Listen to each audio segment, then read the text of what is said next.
The night Eleanor Caldwell packed her car, she used paper grocery bags because the suitcases were in the attic and she wasn't going up there.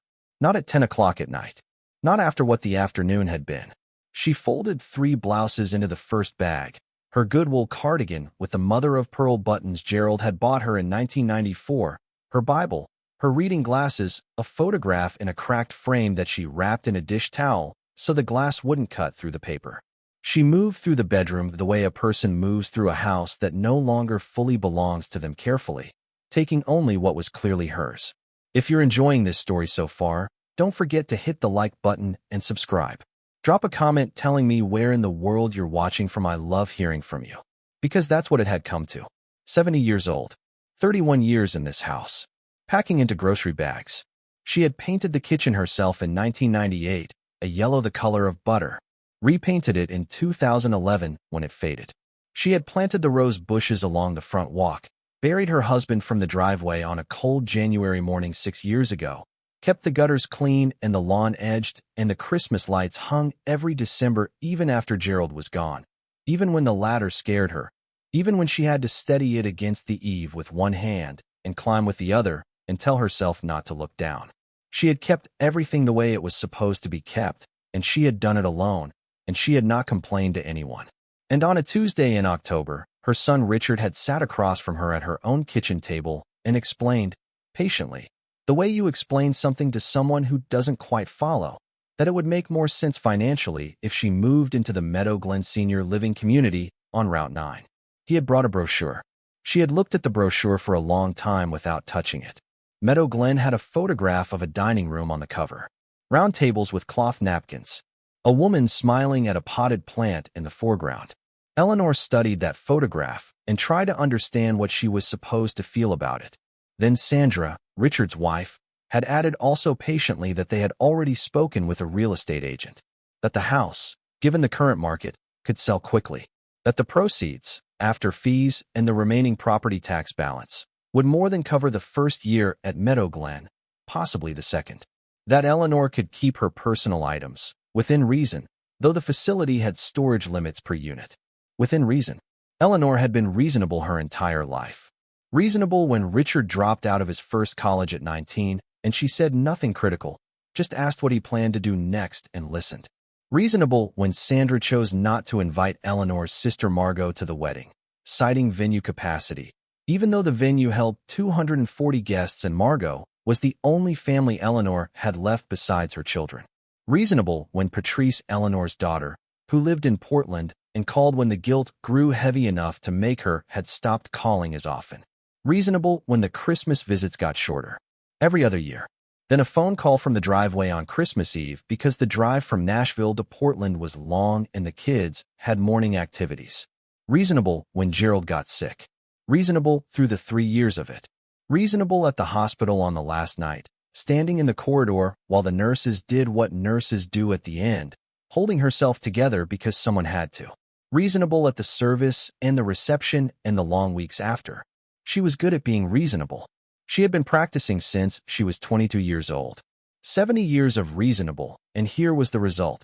A brochure with round tables and cloth napkins and storage limits per unit. She did not make a scene at the kitchen table. She folded her hands on top of the brochure and told Richard she would think about it. He seemed relieved. Sandra nodded with an expression that was almost warmth. They left before dinner, both of them, driving back south to Brentwood in Sandra's white Audi, and Eleanor stood at the kitchen window and watched the taillights disappear and then turned and looked at the yellow kitchen she had painted twice. She thought about it for 11 days. On the 12th day, a Monday, she called the electric company and had the service transferred to Richard's name, effective Friday. Then she called the post office and set up mail forwarding to Patrice's address in Portland because she needed somewhere to send it, and she didn't yet know where she'd be.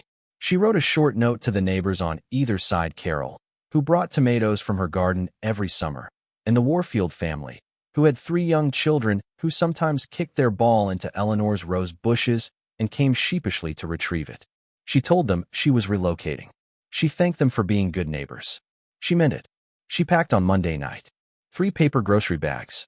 A tote bag with her medications sorted into the weekly pill organizer she'd used for years. Her car keys. and $42 in cash from the envelope she kept taped to the inside of the flour canister, where Richard had never once looked in 31 years. She left before anyone knew she was going. She drove out of the neighborhood at 6:15 in the morning. The subdivision was quiet, the sidewalks empty, the lawns still holding their color in the mild October.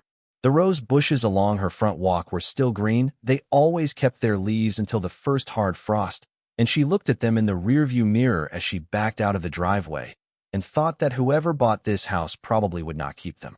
New owners rarely kept someone else's roses. They dug them out and put in something lower maintenance. She thought about the roses for about half a mile.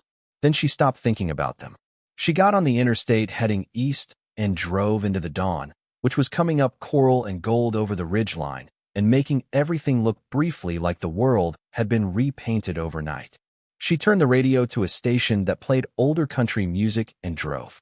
Her daughter Patrice called at 7:14 the next morning, which meant Richard had called her the night before, had gone to the house, and found Eleanor's bedroom emptied and the note on the kitchen table that said simply, "I've left a set of keys with Carol next door. Richard, the car registration is in the glove box of the Toyota. If you're going to sell the house, you should probably take the photograph down from the hallway, the one that got wet. The glass is cracked." Patrice's voice, when it came, was tight with worry that had the shape of anger. "Mom, where are you? Why didn't you call me? You can't just disappear without telling anyone." "I told Carol and the Warfields." "Carol and the Warfields? That's not. Mom, where are you going?" Eleanor was at a rest stop in eastern Tennessee, sitting in her car, eating a peanut butter cracker from a sleeve she'd bought at a gas station 30 miles back. Her back ached from the drive. Her coffee had gone cold while she was in the restroom. Through the windshield, a stand of red maples was doing something extraordinary in the October light, every leaf going its own direction of orange and gold and rust, and she was watching them instead of the road for the first time in days. "I'm going to your grandmother's cabin," she said. A pause on the line that was long enough for Eleanor to eat the rest of the cracker. "Grandma Agnes's cabin." "Mom." Patrice's voice shifted. "That place hasn't been touched in. When was the last time anyone was even there?" 15 years. 15 years. Is it even still standing?" "I don't know. I'll find out when I get there." "And if it's not? If you drive all the way out there and it's a ruin? What's the plan then?" Eleanor watched a crow land in the top of the nearest maple and start pulling at something in the branches. Another crow landed 2 branches down, and they immediately began disagreeing about it. "Then I'll figure out the next thing," she said. "That's what I've always done." Patrice was quiet for a moment.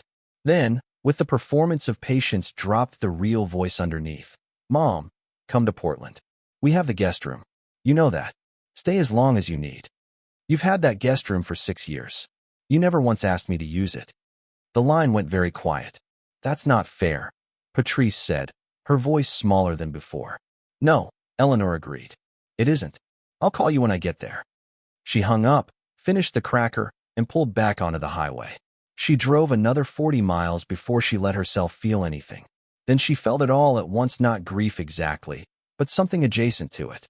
The weight of what a person accumulates over 50 years and then watches recede. The house, the roses, the flour canister with the $42 and the 3 paper bags she had moved her life into. She had not cried at Gerald's funeral because someone had to hold things together, and she was the one who held things. She cried for about 10 miles on the interstate in eastern Tennessee, quietly, without pulling over, and then she wiped her face with the hem of her blouse and turned up the radio and kept driving. Agnes Pauline Caldwell had bought the cabin in the summer of 1971. Eleanor had been 22 that year, newly married, living in a rental apartment in Nashville with Gerald, who was working days at a hardware store and studying for his contractor's license 3 nights a week at the community college. Eleanor was teaching 2nd grade at Lakeview Elementary. They had $800 between them, a second-hand couch, a card table they used for meals. They were, in the way of young people who haven't yet met all their troubles, perfectly content. She remembered the phone call. Agnes, on a Saturday morning, calling to say she had bought some land and a cabin in Polk County, east of Ducktown, near the edge of the Cherokee National Forest. 11 acres and a log structure with a metal roof and a stone fireplace and a well that tested clean. "What on earth for?" Eleanor had asked. "For quiet," Agnes said, and didn't elaborate. That was Agnes. Private about her reasons. Generous with her presence. Strange in ways that Eleanor had spent 50 years observing without fully cataloging. She had been a schoolteacher in Chattanooga for 34 years, English literature and composition at the same high school from 1948 until she retired in 1982. Patient with children, known for it. Less patient with adults who wasted her time. She drove the same Ford pickup from 1968 until it finally gave out in 1991. She bought her clothes at a thrift shop in East Chattanooga and seemed genuinely unbothered by it. She read constantly biographies, history, art books. The art books Eleanor had noticed and not thought too much about. She had the cabin, the small house in Chattanooga where Eleanor had grown up, and apparently a discipline about money that Eleanor had felt the shape of without ever seeing the specifics. Agnes did not explain herself, and apparently, Agnes had kept things close. Eleanor turned off the state highway at 4:17 in the afternoon. She almost missed the gravel road. The opening in the tree line was narrower than she remembered. The birches on either side grown so close that she had to slow almost to a stop to read the rusted reflector post that marked the turn. She turned onto the gravel and dropped to 5 miles per hour. The road was rougher, washboard from years of weather with no maintenance. And there was a section near the half-mile mark where part of the hillside had slipped onto the road and left a layer of red clay and wet leaves. She eased through it in first gear, feeling the wheels slip once and then catch. The birches gave way to a mixed stand of oak and hickory, the leaves here gone deep burgundy and umber. A squirrel crossed the road ahead and disappeared into the brush. She had not seen another car since the state highway. The trees thinned after about 3/4 of a mile, and the cabin was there, in a clearing of close to an acre, the woods coming back thick on 3 sides. Eleanor stopped the car 20 feet short of the porch and sat with the engine running. The cabin was standing. She had braced herself for worse. A wall caved, a roof partially collapsed, the slow structural surrender of a building left alone too long. But the logs were dark with age, and the chinking between them had hairline cracks in places, and the metal roof had a long rust stain along the ridge, and the porch boards were weathered silver gray. None of it was giving up. The chimney rose straight above the roofline. The window on the left side of the front wall still had Agnes's curtain, a white cotton panel, gone cream with age, hanging as it had always hung. And behind that curtain, through the fabric, a lamp was on. Not the overhead light. Something small, something with a warm-toned bulb.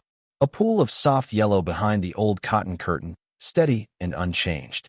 Eleanor sat with the engine running for a long time. Long enough that the idling engine felt like something she was holding on to. She was the only person alive with a key to this property. She had confirmed that 2 months ago when she'd been going through the junk drawer in the Nashville kitchen and found the key on a plain ring, an old skeleton-style key that Agnes had made in 1979, the kind no hardware store kept in stock without a special order. She'd turned it over in her hand and put it in her purse. Nobody else had a copy. Nobody had been here. And a lamp was on inside. She turned off the engine. She got out. The air hit her hard pine resin and cold soil, and something beneath that, a layered green-dark smell she had no clean word for. The smell of land left alone to be what it wants to be. She stood in front of her car, keys in her hand, and looked at the window. She walked to the porch, tested the first step with her foot solid, climbed all 3, crossed the boards, which did not flex. She stood at the door and put her key in the lock. The bolt drew back smoothly. The door pushed open and the smell of the inside reached her, pine and old wood and dry paper and something else, faint and almost sweet, something she registered without placing. The main room was exactly as she and Patrice had left it. 2 chairs flanking the stone fireplace. The cushion on the left-hand chair faded from olive green to a pale grayish nothing. Agnes's coffee mugs on the row of hooks above the kitchen counter, 7 of them, spaced as they had always been. The wooden table with 4 chairs pushed up to it. A water ring on the table surface Eleanor didn't remember seeing before. The lamp was on the side table beside the left-hand chair. Cream ceramic base, a shade gone ivory with age. The bulb burned steady and warm. Eleanor crossed the room and held her palm near the shade. Heat. Gentle, consistent, not the heat of something newly switched on, but the even warmth of something that has been running. She went to the kitchen, turned the faucet. 3 seconds of groaning in the pipes, and then cold water came. She turned it off and dried her hands on her jeans and stood in the kitchen looking at the room. The electricity had been on. The water line had not frozen or burst in 15 winters. She thought about the utility account, about Agnes's estate, about how she had simply never thought to call anyone about this property. She had signed the papers and taken the key and moved on. For 15 years the lamp had been burning. She went back to the main room and sat in the right-hand chair and looked at everything. Agnes's curtains, Agnes's mugs, Agnes's chair with the faded cushion, and the lamp beside it still doing its patient work. After a while, she stood and went to look at the mugs more closely. Below the mug hooks, along a shelf she had not examined before pushed to the back, in shadow she found a row of books. She reached in and pulled one out. A sketchbook, hardcover, spiral-bound, the pages thick and cream-colored. She opened it to the first page. A pencil drawing of the view from the porch. The clearing, the tree line, the gap in the birches where the road came through. The lines were confident, not the hesitant marks of someone trying, but the economy of someone who had drawn the same things enough times to know which lines mattered. She turned the page. The stone fireplace, looking straight at it, the lintel with its slight leftward lean. The next page, the window from inside, the curtain pulled to one side, the clearing visible through the glass at a particular late afternoon angle. She turned pages. 30 pages, all of the cabin and its immediate surroundings. Each one finished and complete, not a study-made thing. She turned to the last page. In the lower right corner, in ink, small and deliberate, A. P. H. Agnes Pauline Haworth. Her maiden name. Agnes had not used that name in any public context Eleanor had ever been aware of. She had been Agnes Caldwell from the day she married in 1948. But in the corner of this sketchbook her initials from before. Chosen. Eleanor closed the sketchbook and set it on the table. Then she looked at the shelf again. Behind where the sketchbook had been more. She reached in and pulled them out 5, 8, 12 more. She stacked them on the table. She went back to the shelf and found it had depth she hadn't seen. The sketchbooks were stacked too deep. She cleared them all out onto the table and counter. 47 sketchbooks in total. She crossed to the bookshelf along the right wall. She had walked past it twice already without stopping. It held not novels, but more sketchbooks, packed horizontally in 2 rows. At the end of the row, 3 paperback volumes, one on color theory, its spine cracked and filled with paper markers, one titled American Outsider Art, a collector's reference, heavily annotated in pencil, paper flags bristling from every chapter, and one that was a thin staple-bound document with a hand-typed cover page, the catalog of A. P. Haworth, 1971-1998. She pulled the catalog out and carried it to the chair. The cover page read, Selected Works. Documented. Not for sale. Inside, hand-typed on a manual typewriter, the letters slightly uneven. Each entry had a number, a title, a date, a medium, dimensions, pencil on paper, oil on canvas, watercolor on board. The entries ran for 37 pages, single-spaced, small type. She turned to the final entry. Number 847. 847 documented works between 1971 and 1998. 27 years. More than 30 pieces per year. A working artist's output. She sat down on the floor beside the bookshelf with the catalog in her lap and started from the beginning. Entry 1. November 1971. Oil on canvas. 24 by 36 inches. Clearing at dawn. She looked up at the window. The clearing was right outside. Entry 14. March 1972. Oil on canvas. 18 by 24 inches. Woman at the sink. Entry 22. Summer 1972. Watercolor on paper. 11 by 14 inches. Birches in rain. The entries grew denser through the mid-1970s, more works per year, larger dimensions. Then she reached entry 201, and something in the ledger changed. Entry 201. October 1978. Oil on board. 24 by 30 inches. Hazel Sherrill, untitled, circa 1955. Acquired. Entry 202. January 1979. Mixed media on canvas. 36 by 48 inches. William Traylor, untitled figure study, circa 1939. Acquired. She stopped. William Traylor. She knew that name from somewhere outside this room. Gerald had taken the kids to the Frisk Center on rainy Saturdays when they were young, and she had gone sometimes. And there had been something about self-taught artists, something about the South, something about a man who had been born into slavery and had started painting in his 80s, and whose work had ended up in major institutions. She had stood in front of one of the explanatory panels and tried to take it in while Richard, who was 10, wanted to get to the gift shop. William Traylor. And Agnes had acquired a piece of his work in January of 1979. She turned the page and kept reading. Entry 203 through 219, running through 1979 and 1980. More acquisitions, each one documented with the same attention. Agnes gave everything. Names she didn't yet know. Notes, gallery purchase, private sale, estate auction. Specific enough that each entry read like a receipt. She turned to entry 300. May 1983. Oil on panel. 48 by 60 inches. Thornton dial. Composition with figures and birds. Acquired. Private seller. Birmingham. Note. Dial is currently unknown in mainstream market. This will not remain the case. She read the note twice. Her mother had written, in 1983, that an artist named Thornton Dial was currently unknown in the mainstream market and would not remain so. Written it in a typed ledger, matter of fact, as if documenting something obvious she had simply been the first to see. She pulled out her phone. 1 bar of signal, enough to load a search. Thornton Dial. American artist, 1928 to 2016. Known for large-scale assemblage works and paintings combining found materials.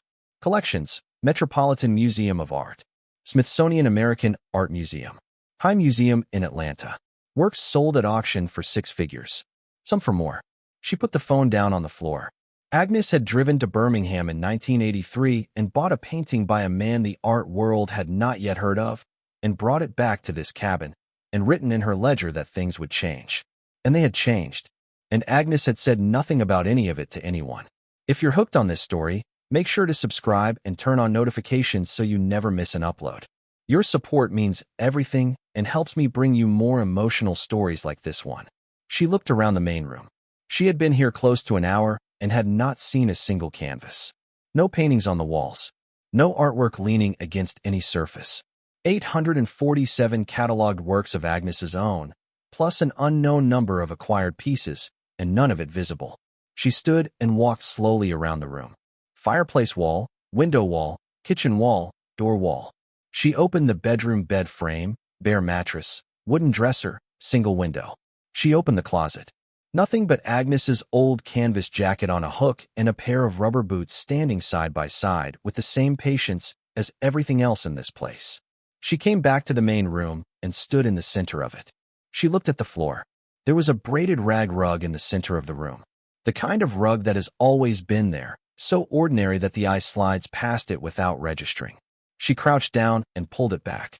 Underneath it, in the pine floor, was a door. Flush-mounted, the hinges recessed so the door sat level with the surrounding planks. A small iron ring pull, set flush so it wouldn't catch anyone who walked over the rug above it. She would not have found it without pulling the rug back, and she had not pulled the rug back in any of the dozen times she had been in this cabin over 50 years. She hooked her finger through the ring. The door lifted cleanly. No resistance, no groan of rust or swollen wood. The hinges were oiled. Someone had maintained this door and expected it to be opened. Below it, a wooden staircase going down into a space that was lit not the warm yellow of the lamp upstairs, but cool and white, the kind of light designed to render color accurately. It came from below without flickering, and from somewhere in that lit space came the smell she had noticed when she first walked through the front door and had told herself she was imagining. Linseed oil. The mineral sharpness of oil paint and the dry warm smell of many layers of it, dried on canvas over many years. Eleanor put her foot on the first stair. She went down. The room below was roughly the size of the main room above 20 feet by 20, the ceiling 7 feet high, formed from concrete blocks sealed and painted white. Track lighting ran along the ceiling in 3 parallel rows, the kind used in galleries, calibrated and even. A dehumidifier sat in the far corner running steadily. She recognized the hum now, understood it was what she had been hearing upstairs and misread as the refrigerator. A thermostat on the wall beside the staircase read 65 degrees and 60% relative humidity. The dial had a red mark at 65, where someone had set it and left it years ago. The walls were lined with wooden storage racks, floor to ceiling on 3 sides. The racks held canvases slotted vertically, each one separated from the next by a wooden divider, each one protected with a sheet of translucent glassine paper. She could see the edge of each canvas, the thickness of the stretcher bar, the occasional strip of color showing along the top where the glassine didn't quite cover. Hundreds of them. She tried to count the rack sections and stopped. On the 4th wall, a row of wide, flat drawers, the kind used in architectural offices for oversized drawings. 6 drawers, deep and wide. Below the drawers, a shelf of flat archival boxes, each labeled in Agnes's handwriting, the letters small and precise. She stood in the center of the room and turned slowly. This had not been built after the fact. The concrete block, the sealed walls, the track lighting, the dehumidifier with its set point, the carefully constructed racks, all of it deliberate. Someone had put real money and real thought into making this room exactly what it was, a climate-controlled storage space for a collection that mattered. Agnes had built this. Agnes, who drove the 1968 pickup and bought her clothes secondhand. Eleanor reached into the nearest rack and drew out a canvas carefully, holding it by the stretcher bars. She peeled back the glassine. 30 inches by 40. Oil on canvas. The paint worked in heavy, layered strokes. A landscape not realistic, not literal, but something looser and stranger. The light in it came from no angle that corresponded to any real time of day. The colors were slightly wrong in the way that makes you look longer than you otherwise would. Beautiful in the particular way of things made by someone working hard at truth rather than prettiness. Lower right corner, small and certain. A, P, H. She slid the painting back. Pulled out the next. 12 by 16, oil on board, a woman at a kitchen window, the brushwork fluid and rapid, sure of itself. Same initials. She moved along the rack, pulling at random. Each one bore the initials. Each one was a finished, considered work, not an experiment or a study, but a completed thing made by someone who had known exactly what they were doing. She stopped at a section of the rack where the dividers were wider spaced and the canvases mounted differently. She pulled one out and removed the glassine and stepped back 3 feet. The surface was rough, the paint applied with something other than a brush. A palette knife or a stick, or perhaps both. The figures in the image were reduced almost to abstraction, black against a ground of gray and brown, charged with an energy that came off the canvas like heat from pavement. She felt it before she made sense of what she was looking at. She looked at the stretcher bar. A small label, hand-typed on an index card and protected with clear tape. Thornton dial. Untitled. Oil on board. 1982. Acquired 1983. She set the painting down against the rack, face out, and stepped back. Her mother had carried this to Polk County, Tennessee, in 1983 and placed it in a room she had built specifically to keep it safe. She had written in her ledger that the artist would not remain unknown. And she had been right in the way that people who know things quietly and early are right, the kind of rightness that doesn't need an audience and doesn't get one. She walked along the racks. She did not pull out more paintings. She simply walked and looked at the edges of canvases and listened to the dehumidifier run and felt the temperature-controlled air on her arms. At the far end of the room, she found a wooden workbench. A palette knife on it. A small brush and a jar of cloudy turpentine. A folded cloth stained in a dozen colors. Beside the workbench, a small wooden crate with a hinged lid. She opened it. Inside, a bundle of letters held with a rubber band that had grown brittle and broke the moment she touched it. The letters fanned across the bottom of the crate. She picked up the top one and read the return address. Gallery Beaumont, 44, Lexington Avenue, Asheville, North Carolina. She opened the letter. September 14, 1989. Dear Ms. Haworth, it began. We are pleased to confirm the sale of 3 pieces, oil on canvas, 1988, to a private collector in New York for the agreed sum of $18,400. Per our arrangement, the gallery's commission of 20% has been deducted, and a check in the amount of $14,720 is enclosed. Eleanor read it twice. She looked at the bundle. At least 30 letters. She picked up the next one. February 3rd, 1992. Sale of 2 works for $31,000 combined. The next, 1994, $44,000. A single piece. The next, 1997, $28,500. She stopped counting. She pressed the letters carefully against her chest and held them there for a moment, not for warmth, just holding something she could not yet properly carry.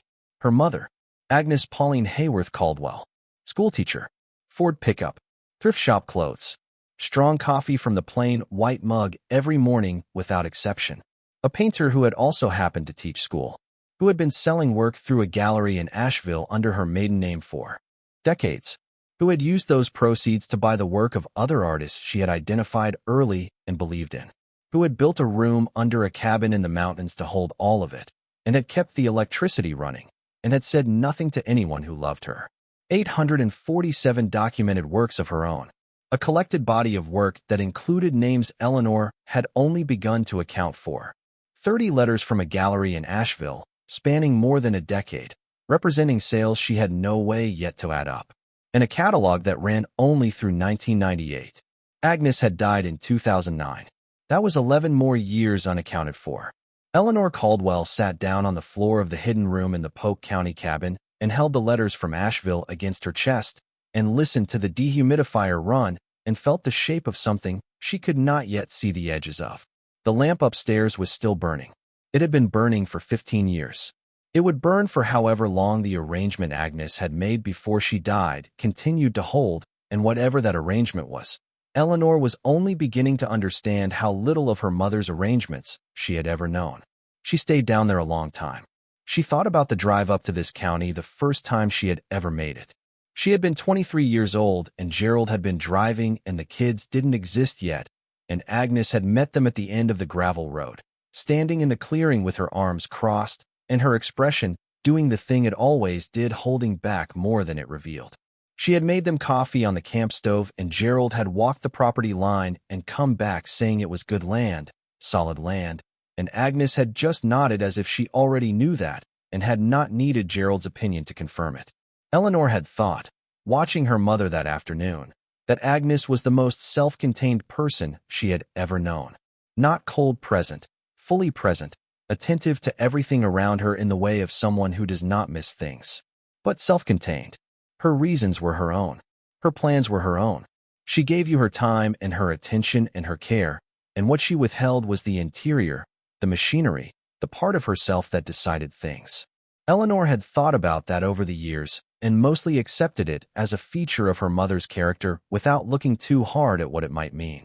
Now she was sitting on the floor of a room her mother had built in secret under a cabin in Polk County, holding a bundle of letters from an Asheville gallery addressed to A. P. Haworth, and she understood that what Agnes had withheld was not just the interior machinery. It was an entire life running in parallel to the one Eleanor had known. She opened the flat drawer at the bottom of the row, the widest, the deepest.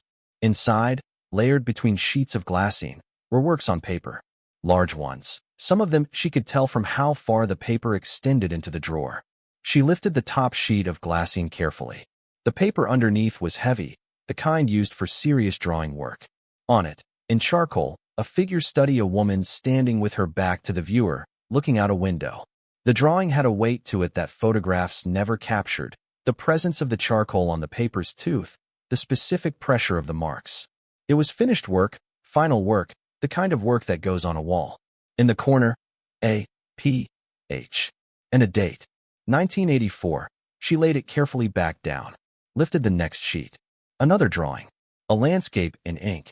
The line work precise and varied, thin where the distance required it, heavier in the foreground. She could see the discipline in it, the control. Not a person who had taught herself informally on weekends. A person who had studied, who had put in years of deliberate practice until the hand could follow the mind without friction. She thought about the sketchbooks upstairs. 47 of them. 50 years of daily practice. The way a musician practices scales, not to perform them, but to keep the hand honest. She lifted the next sheet of glassine and found herself looking at something different, a print, not a drawing. Woodblock or linocut, she couldn't tell from here, but the image was printed in two colors, a deep burgundy and black, the figure in it simplified and strong, the composition spare. In the lower margin, hand-lettered, A. P. Haworth, and a number, 4/12. The fourth print of a run of 12. Agnes had made prints. Agnes had made prints in editions of 12, and she had kept them in acid-free archival storage in a hidden room and said nothing. Eleanor stood up slowly, her knees complaining. She went to the archival boxes on the lower shelf. Each one was labeled. She read the labels along the row: correspondence, gallery, correspondence, personal, receipts, 1971-1985, receipts, 1986-1998, appraisals, insurance. She stopped at that last one.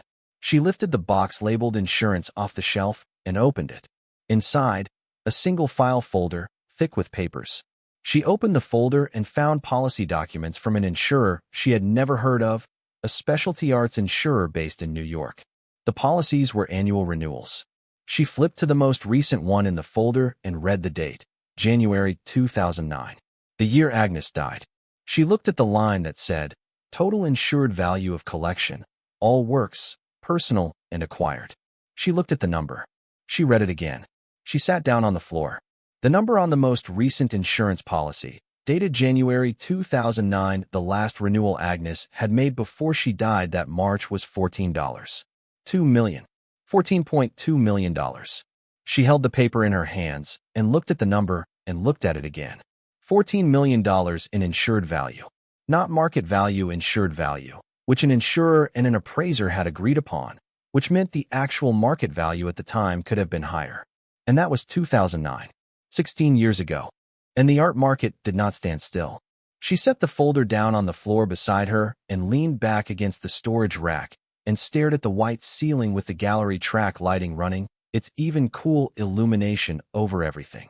Her mother, Agnes, the pickup truck and the thrift shop and the strong coffee and the measured words.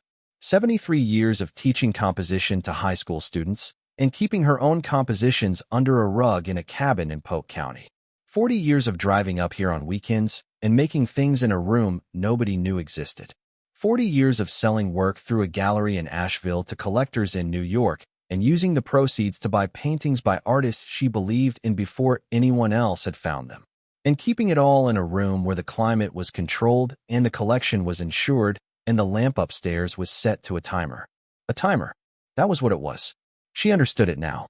Agnes had set the lamp to a timer before she died, one of those simple mechanical outlet timers, the kind you plug in before you leave on a trip. Set it to go on at dusk and off at dawn. And because the power had stayed on, the timer had kept running, day after day, for 16 years, turning the lamp on in the empty cabin every evening. She had been burning it for Eleanor. Or for no one. Or just because Agnes was the kind of person who did things properly, who maintained things correctly, who set the lamp to run because a watched house was a safer house even when no one was watching it. Eleanor got to her feet and walked back through the rows of racks. She counted the sections carefully this time, moving slowly, counting canvases. She gave up again when she reached 200 and still hadn't covered the third wall. There were more works here than the 847 the catalog documented. The catalog stopped at 1998. Agnes had worked until she was too sick to work, which would have been 2008 at the earliest. 10 years of work, uncatalogued. Paintings Agnes had made and stored down here without recording them, which was either an oversight or meant she had planned to catalog them and run out of time. She found them in the last section of the third rack. The canvases were stacked more loosely here, the dividers not as precisely spaced, as if they had been placed in a hurry or placed informally. She pulled one out. Large. 48 by 60, the same dimensions as the Thornton dial Agnes had acquired in 1983. Oil on canvas. The paint applied with the same thick-bodied confidence of the earlier works but looser, less constrained, as if the hand knew itself well enough by then to stop worrying. The image was abstract color field, almost broad areas of blue and gray, with something rising from the lower third of the canvas in ochre, something that could be a figure or a landform or both. She looked for the initials in the corner. They were there, but beside them, something different from the earlier works. Not just A, P, H, but beneath that, in a smaller hand, for E. For E. Eleanor looked at the painting for a long time. The cool gallery light fell on it without judgment. She went through 4 more paintings from that section of the rack. 3 of them had nothing added. The 4th smaller, 18 by 24, a watercolor landscape of the clearing in snow, meticulous and quiet, had the same notation in the corner below the initials, for E. Her mother had been making paintings for her, making them and storing them down here, in the temperature-controlled dark, for Eleanor to find. She did not know when Agnes had started doing it. She did not know how many there were. She did not know if Agnes had expected Eleanor to find them during Agnes's lifetime or only after, or whether Agnes had told the gallery in Asheville about these works or kept them entirely separate. She stood in the room and thought about all the things she did not know about her mother and understood that the list was long and would take time to work through. That whatever was here, the magnitude of it, the dollar figure from the insurance policy, the Thornton dial and the William trailer and the 47 sketchbooks and the 30 gallery letters, all of it would take time. She was 70 years old. She had 3 paper grocery bags in the back of her car. She had $42. She had a cabin in Polk County with the electricity running and a lamp set on a timer and a lamp set on a timer and a hidden room under the floor. She had time. She turned off the track lighting in the hidden room. She would leave the dehumidifier running, the way it had been running, the way Agnes had left it, and climbed the stairs and lowered the door and straightened the rug above it. She stood in the main room for a moment. The lamp on the side table was still on. Through the window, past Agnes's curtain, the clearing had gone fully dark, the tree line invisible now, the night complete. Eleanor went to the kitchen and found a can of soup in the cabinet above the stove, chicken noodle, expired in 2011, which she considered briefly and then opened anyway, because she had eaten a peanut butter cracker for dinner, and she was 70 years old, and she was not going to be precious about it tonight. She heated it on the camp stove she found in the lower cabinet and ate it at Agnes's table in the glow of Agnes's lamp. After she ate, she sat in Agnes's chair, the left-hand one, with the lamp, the one with the faded cushion. She had never sat in that chair before. Agnes always sat there. The chair had always been Agnes's chair, the same way certain places belong to certain people, and you don't take them even when those people are gone. She sat in it now. Outside in the clearing, something moved in the dark. A deer. Probably she could hear the soft, irregular sound of it in the leaves. Then nothing. She looked at the window. The lamp reflected in the glass, a small warm light hanging in the dark, and behind the reflection, the nothing of the night. She thought about Richard and the brochure, about Sandra's patient voice saying within reason, about Patrice's guest room in Portland, empty for 6 years. She thought about what they would say when she told them. She thought about not telling them yet, about needing time to understand what she had found before she let anyone else into the room.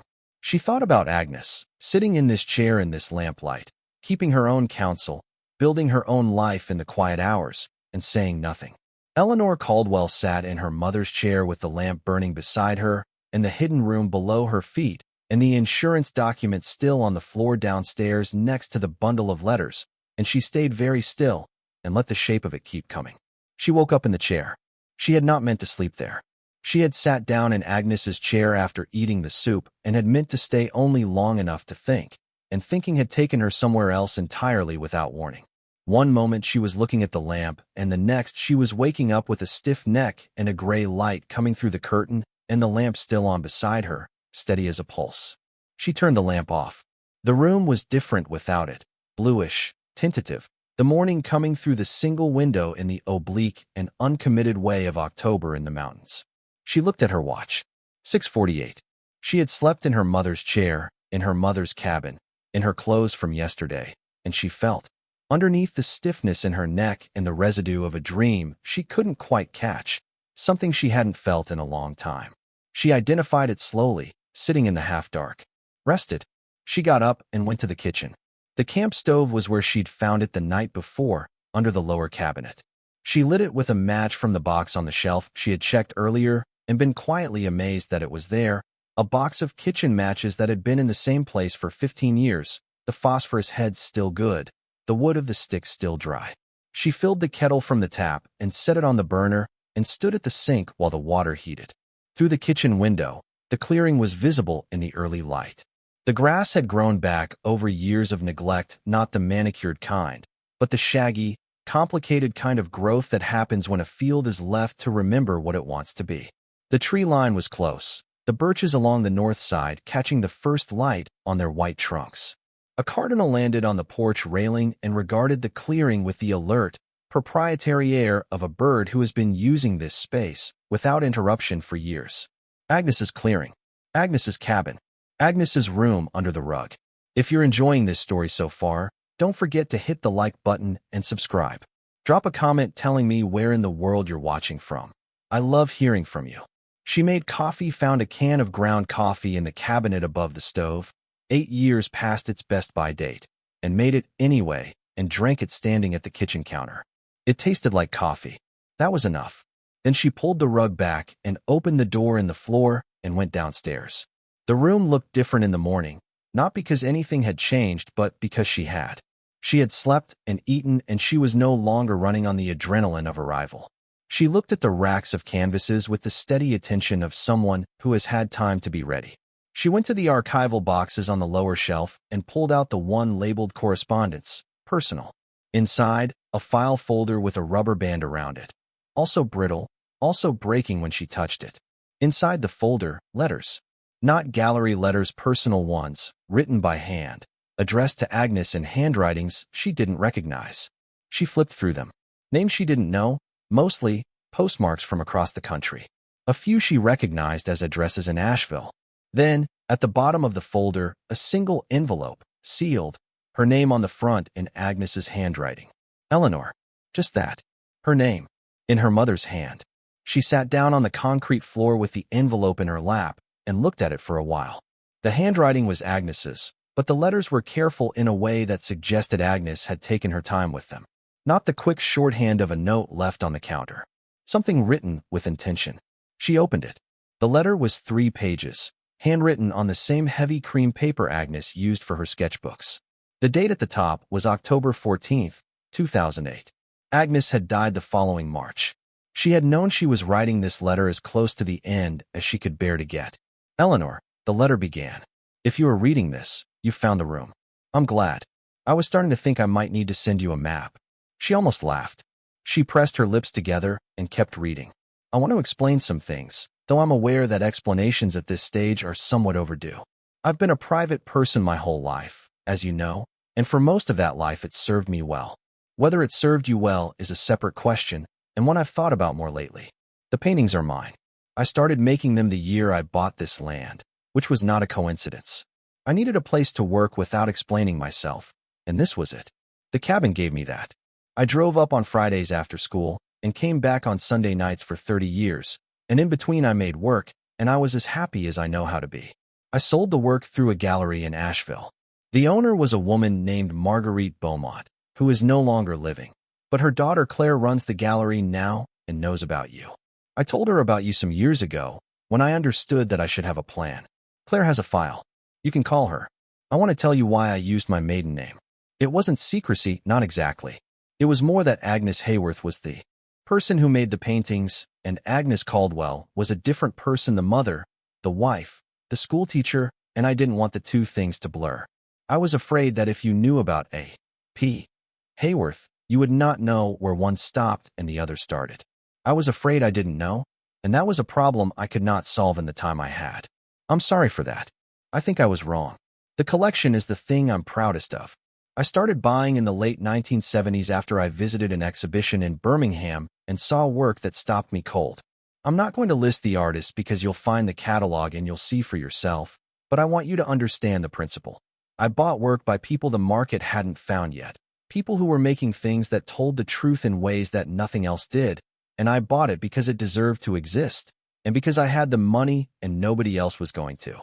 The painting will matter more later. Some of it already does. I don't know what the collection is worth now. My last appraisal was in 2009, and the number surprised even me. By the time you read this, the number will be different. Ask Claire. Ask an appraiser she recommends. Take your time. You don't have to do anything quickly. The cabin is yours. I want you to use it. I want you to sit in my chair and drink coffee from the plain white mug and look at the clearing in the morning. I want you to go into the room and look at the paintings, one at a time, as many times as you want. And I want you to know this. I was not unhappy. I want you to understand that. I was not a woman who sacrificed her real life for the secret one. Both lives were real. You were real. Gerald was real. The years were real. And on Friday evenings when I drove up here and the light hit the birches a certain way, that was real too. I kept the power on because I didn't want the dehumidifier to stop. You can let it run. With love, Mama P.S. The lamp is on a timer. The timer is plugged in behind the lamp table. I set it to run for 10 years because that seemed like long enough. But if you're reading this later than that, it's done its job. Eleanor sat on the concrete floor for a long time with the 3 pages in her hands. The dehumidifier hummed steadily. The track lighting made the room exactly as bright as it always was. She read the letter again. Then she folded it carefully, placed it back in the envelope, and set the envelope on the workbench where she could find it. She climbed back upstairs. She went to the window and looked out at the clearing. The cardinal was gone. A thin mist was rising from the grass where the morning sun touched it, the same mist she'd seen on every October morning she had ever spent in this part of the state, the specific Tennessee mountain morning that has no equivalent anywhere else she'd been. She pulled her phone from her pocket. 2 bars of signal better than yesterday. She scrolled to Patrice's number and called. Patrice answered on the second ring. She'd been awake. Eleanor could hear it in her voice, the particular quality of someone who hasn't slept well. Mom, are you okay? Where are you? I'm at the cabin. It's standing. I slept here. You slept there? Mom, is there even a bed? There's a chair. She paused. Patrice, I need to tell you something about your grandmother. Silence on the line. There's a room under the cabin. A room I didn't know about. Agnes built it, I think in the 1980s. It's Patrice. Agnes was an artist. A serious one. She worked under her maiden name. She sold paintings through a gallery in Asheville for 30 years. And she collected. She bought work by other artists, significant ones, and she kept it here. Patrice didn't speak for a moment. Mom, what are you saying? I'm saying your grandmother had a life we didn't know about. I'm saying there's a room full of paintings, and I found an insurance document from 2009, and the collection was valued at $14 million. The line was completely silent. Patrice, I'm here. I'm Mom. $14 million. That was 2009. The value will be different now. Different how? I don't know yet. I'm going to call the gallery in Asheville. There's a woman named Claire Beaumont. Your grandmother mentioned her in a letter she left for me. A letter? Patrice's voice had changed. Slower, quieter. She left you a letter. In the room. In a folder with other correspondence. A long pause. Then, did she explain why she never told us? She tried to. Yes. Did the explanation make sense? Eleanor looked out at the clearing. The mist was burning off. The birches were doing their October thing, turning gold on the top while the lower branches held green. It made the kind of sense that takes a while to accept, she said. Yes. She heard Patrice exhale. Then, I want to come see it. I know. Give me a few days first. I need to understand what I'm looking at before I can show it to someone else. Okay. A beat. Mom. Yes. I'm sorry about the guest room. Eleanor looked at Agnes's plain white coffee mug on its hook. I know, she said. I'll call you in a few days. She hung up and stood in the cabin for a moment, deciding. Then she put her coat on and walked out to the car and started driving toward town. Ducktown was 11 miles down the state highway, a town of about 300 people built around what had once been a copper mining operation that had shut down decades ago. The downtown, such as it was, consisted of a gas station, a diner called May's, a post office, and a hardware store with a hand-painted sign that said Tate Hardware, EST 1961. She pulled into the hardware store parking lot because it was the only place with its lights visibly on at 8 in the morning. She went inside. The store smelled like mineral oil and old wood, and the particular dusty warmth of a building that has been heated by the same radiator system for 50 years. A man was behind the counter reading a newspaper, heavy-set, in his mid-70s, reading glasses low on his nose. He looked up when the door opened. Morning, he said. Morning. I'm Eleanor Caldwell. My mother owned the property on the old Copper Hill Road, 11 acres with the log cabin. Agnes Caldwell. I don't know if you... The man folded the newspaper and set it down on the counter. He took his reading glasses off and looked at her the way people look when they're placing a face against a memory. You're Agnes's girl, he said. I am. Herschel Tate. He came around the counter and extended his hand, a big hand that had clearly spent decades doing physical work. She shook it. I knew your mother. Not well, but I knew her. She came in here most every time she was up, which was a lot of Fridays over a lot of years. Bought her supplies here. Paint supplies, mostly, though she didn't say much about what she was buying them for. Did you know what she was doing? Herschel leaned against the counter. Painting, obviously. What kind? I didn't know for certain. She was private about it. But she bought canvas in quantity, and she bought a quality of oil paint that you don't buy unless you're serious about what you're making. I ordered it special for her from a supplier in Atlanta. Good linseed oil grounds, professional-grade pigments. She was buying that quality of material for 30 years. And you never asked what she was making? Oh, I asked once. Early on. She said she was making pictures of the land and the light, and that was all she cared to say about it. So I stopped asking and just made sure to have her order ready when she came. Eleanor sat down in the chair by the door that was clearly there for customers who needed to wait. She died in 2009, she said. I was just up at the cabin for the first time since then. I know she died. Saw it in the paper. He paused.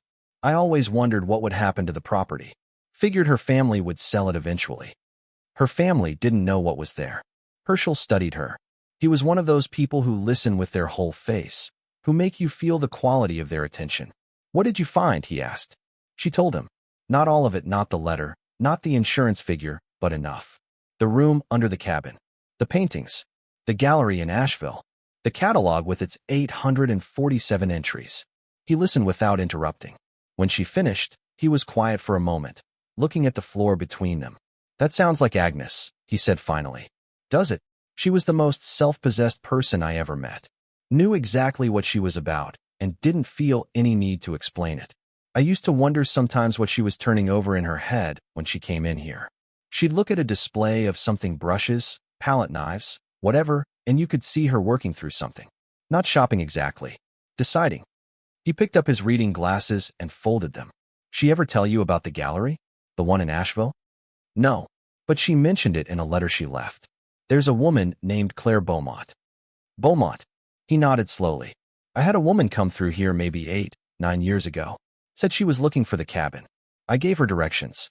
Don't know if she ever got there. I didn't hear back from her, and I didn't think to ask. Could be this Beaumont. He went back behind the counter and picked up a notepad. You need anything for the cabin?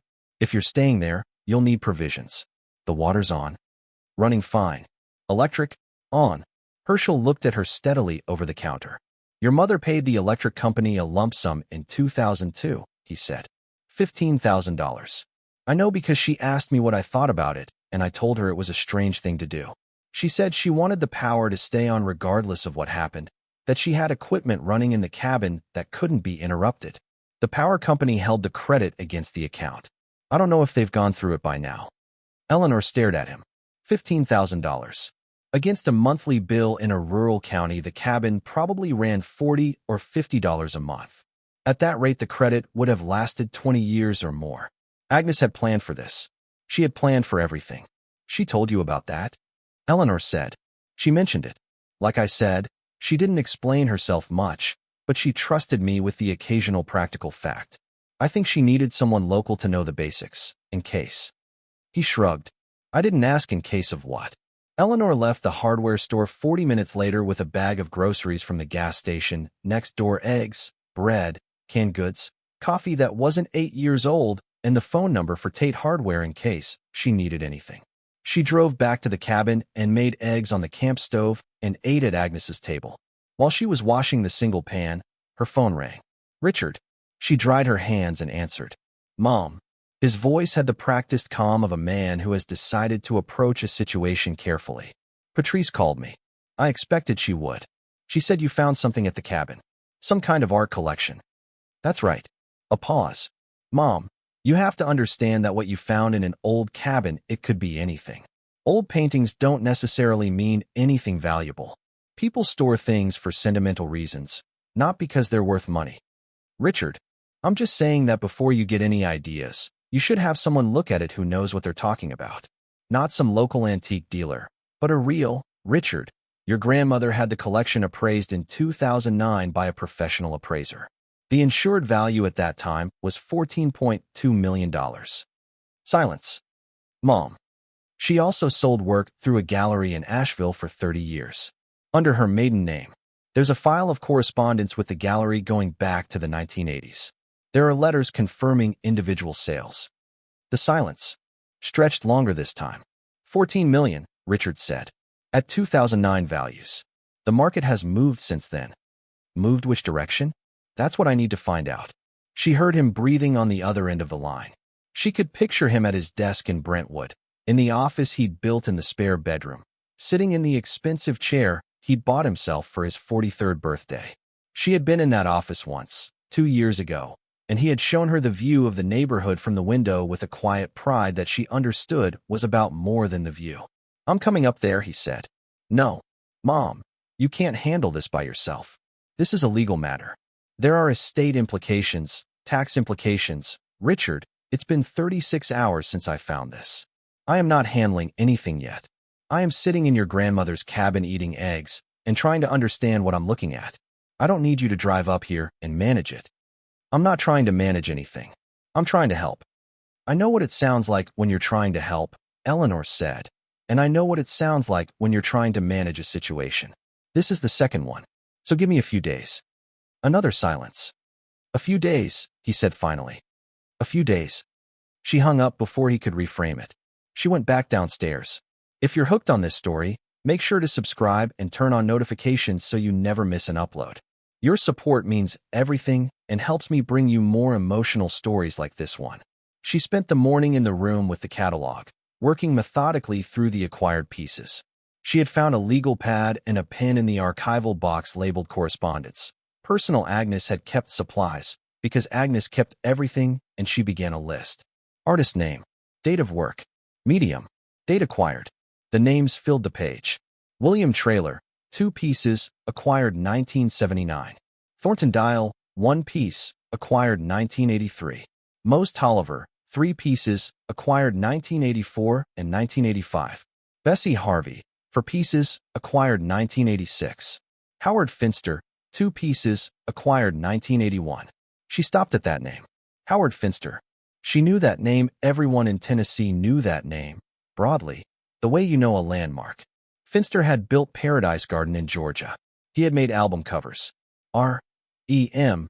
had commissioned him. She had seen his work reproduced on cards in gift shops. She had not connected him to the kind of serious collection she was standing inside. She kept going through the catalog. The list grew. Not all the names were ones she recognized, but the ones she didn't recognize she photographed on her phone, each page of the catalog, each acquisition entry. She would look them up later when the signal held. She was building a picture, even if she couldn't yet see the frame. By noon she had documented the acquired pieces through entry 480. The catalog still had 300 entries to go, not counting anything from after 1998. She went upstairs and ate bread and canned soup and called the number she had found in Agnes's letter. Claire Beaumont answered on the 3rd ring. "Gallery Beaumont, this is Claire. My name is Eleanor Caldwell. My mother was Agnes Caldwell. She worked with your gallery as a P. Haworth." A beat. Then, quietly, "Mrs. Caldwell, I've been hoping you'd call. Agnes told me about you. I've had a file with your name on it for 15 years. Eleanor sat down in Agnes's chair. She said as much in the letter she left me. "You found the letter. Good." Claire Beaumont's voice was warm and precise, the voice of someone who has spent years around difficult conversations and knows how to be present in them. "How are you doing with all of it? It must be quite a lot to take in." "It is," Eleanor said. "I need to understand what I'm dealing with. I found the 2009 insurance document, the $14 million valuation." "Yes, I was one of the appraisers your mother worked with for that assessment. We used 3 independent appraisers, and the figure represents a consensus." "What would the figure be now?" A pause. Not a hesitant pause, a considering one. "I've been tracking the artists in Agnes's collection for years," Claire said, "as a matter of professional interest, and because Agnes asked me to. I don't have a current formal appraisal, but I can tell you directionally. The folk art and outsider art market has moved significantly since 2009. Thornton Dial alone. We placed one of his works at auction in 2021 for $680,000. Agnes had 1 dial, maybe 2, depending on whether she acquired more after the 1998 catalog." Eleanor looked at her legal pad. "1 dial that I've found. There may be others. Her catalog only runs through 1998. "I know. I tried to get her to update it after that, but she said she'd get to it." Claire's voice softened slightly. She was stubborn about the things she was stubborn about. "I know the feeling. The trailers would be assessed separately. Trailers market has been strong and consistent. The most Tollivers I'd need to see them, but Tolliver's been well received in recent years. The Howard Finsters depend on which works they are, but Finster is perennially collectible. She paused. Mrs. Caldwell, the honest answer to your question is that I would need to see the collection to give you any number I'd stand behind. But directionally, I would not be surprised if the current value is substantially higher than the 2009 figure. How substantially? Another considering pause. I would rather say it in person, with the work in front of me. Numbers without context can be more frightening than helpful. Eleanor looked at the rug covering the floor door. Can you come here? To the cabin? Yes. I've been wanting to see it for years, honestly. Agnes described it to me many times, but was never willing to let me visit. She said she wasn't ready. I think she meant she wasn't ready for the outside world to see what she'd built. A brief pause. Now she is. When would work for you? They settled on Friday, 3 days away. Claire would drive from Asheville about 2 hours on the mountain roads. She would bring her own notes on Agnes's work and the gallery's records going back to the first sale in 1982.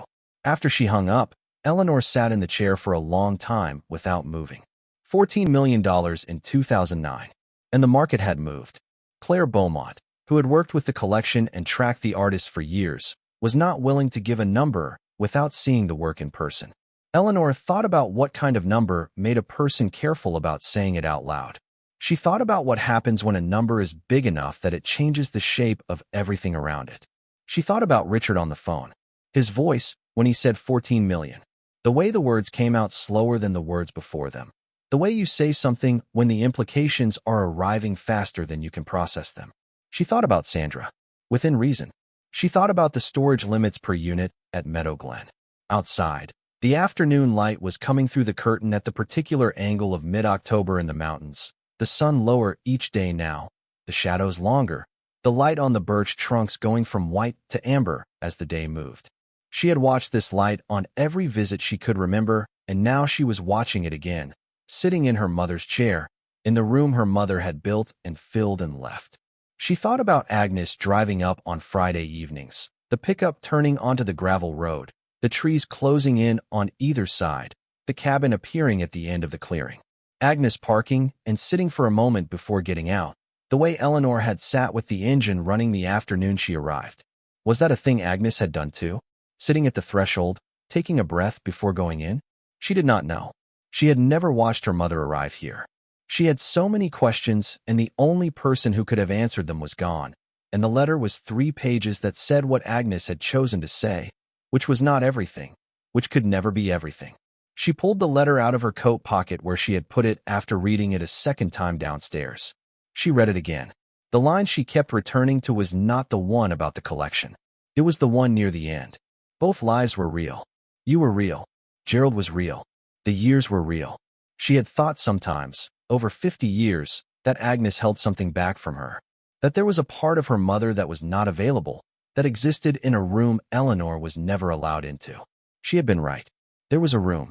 But the room had been full of work and not of distance, and that was not the same thing as being withheld. Agnes had not withheld herself from Eleanor. She had withheld a part of herself from everyone, including Eleanor, because that part needed to be alone to exist. And she had done it without apology and without explanation because she understood it was necessary, even if she couldn't say so, without starting a conversation she wasn't ready to have. I was starting to think I might need to send you a map. Eleanor folded the letter and held it in her hands. The next morning she found the journals. She had gone back downstairs before breakfast and pulled open the top flat drawer, the one she had looked at briefly on the first day, and found work on paper. She had not looked at all the drawers. She had not had time. The second drawer held more prints. The third held a stack of watercolors on heavy board, each one wrapped in glassine. The fourth drawer held something she hadn't expected, a row of cloth-bound books standing upright against the back wall of the drawer, held in place by a small wooden bracket. She counted them. 11 cloth-bound books. She lifted the first one and opened it to the inside cover. Agnes Haworth Caldwell. October 1971 to March 1973. The first journal from the first years at the cabin. She opened to the first entry. Agnes's handwriting, unguarded in a way the sketchbooks were not. Faster, more personal, the pen moving quickly across the pages. October 19th, 1971. First full weekend. Made 2 paintings, neither one good, but I can see what they're trying to be, and that's a beginning. The deer came to the edge of the clearing this morning and stood there for a long time looking at the cabin. I have the feeling the land is deciding whether to trust me. Eleanor stood in the hidden room with her mother's first journal in her hands and understood that she was holding 50 years of her mother's interior life. 11 journals. October 1971 through sometime in 2008, if the gaps between volumes were consistent. Everything Agnes had thought about making work, about the collection, about the gallery, about the week she spent here. Everything she hadn't said aloud. She carried all 11 upstairs and set them on the table. Then she made coffee and sat down and opened the first one and began to read. She read for 6 hours without stopping. Agnes had written about everything. The failures, paintings that didn't come together, work she scraped off the canvas and started again, weeks when nothing worked, and she drove home on Sunday night feeling like she'd been in a fight she'd lost. The breakthroughs, a painting finished in a single afternoon that she knew was exactly right, exact, that she walked away from and came back to the next morning to confirm it was still right. The artist she discovered in galleries and on back roads, and through word of mouth in the small community of people who cared about the kind of art Agnes cared about. The conversations with Marguerite Beaumont at the gallery in Asheville, who had been the first person outside this cabin to see Agnes's work and had stood in front of 3 canvases for a long time without speaking, and then said quietly, "You're a real painter. You're a real painter." Agnes had written those words, and then the next sentence, "I already knew that, but it mattered to have someone else know it." Eleanor read the entry about the Thornton Dial acquisition. Agnes had driven to Birmingham alone on a Saturday in April 1983 and met a man at an address she'd been given by a dealer in Atlanta, and the man had shown her the painting in question in a garage workshop, and she had stood in front of it for what she described as a full 10 minutes without being able to speak. She had paid the asking price without negotiating. She had driven home with the painting in the back of the pickup wrapped in moving blankets, and she had carried it down the stairs to the room herself and leaned it against the wall and turned the track lighting on and looked at it for another hour. "This man is making work that will be in museums," Agnes had written. "The man himself may never know it. That is the situation I am in when I write this. I am documenting this moment because someone should." She read the entry from 1987, when Agnes had hired a contractor from Chattanooga, a man she trusted from church, to install the climate control system in the room. She had told him she was storing sensitive documents. He had done the work without questions. She had paid him in cash. She read the entry from 1991, when Agnes had driven the pickup to its last mile on the highway between Ducktown and Copper Hill and had to call Herschel Tate at the hardware store to come get her, and Herschel had driven her to the nearest town to rent a car and had never once asked why she was out here on a Tuesday in November. She read the entries from the early 2000s, when Agnes's handwriting was slower and the entries shorter. She was in her late 70s, the arthritis in her hands making the painting harder, the weekends less frequent but no less serious. And she read the last entry in the last journal, dated November 2008. "The light this morning was the best I've seen it in years. I painted for 3 hours, which is more than I can usually manage now, and the painting is the best thing I've made in a long time. I don't know if that's because I'm running out of time and there's a clarity that comes with that, or because the light was genuinely exceptional. Both, maybe. I am thinking about Eleanor. I've been thinking about her more lately. She is a reasonable person, my daughter.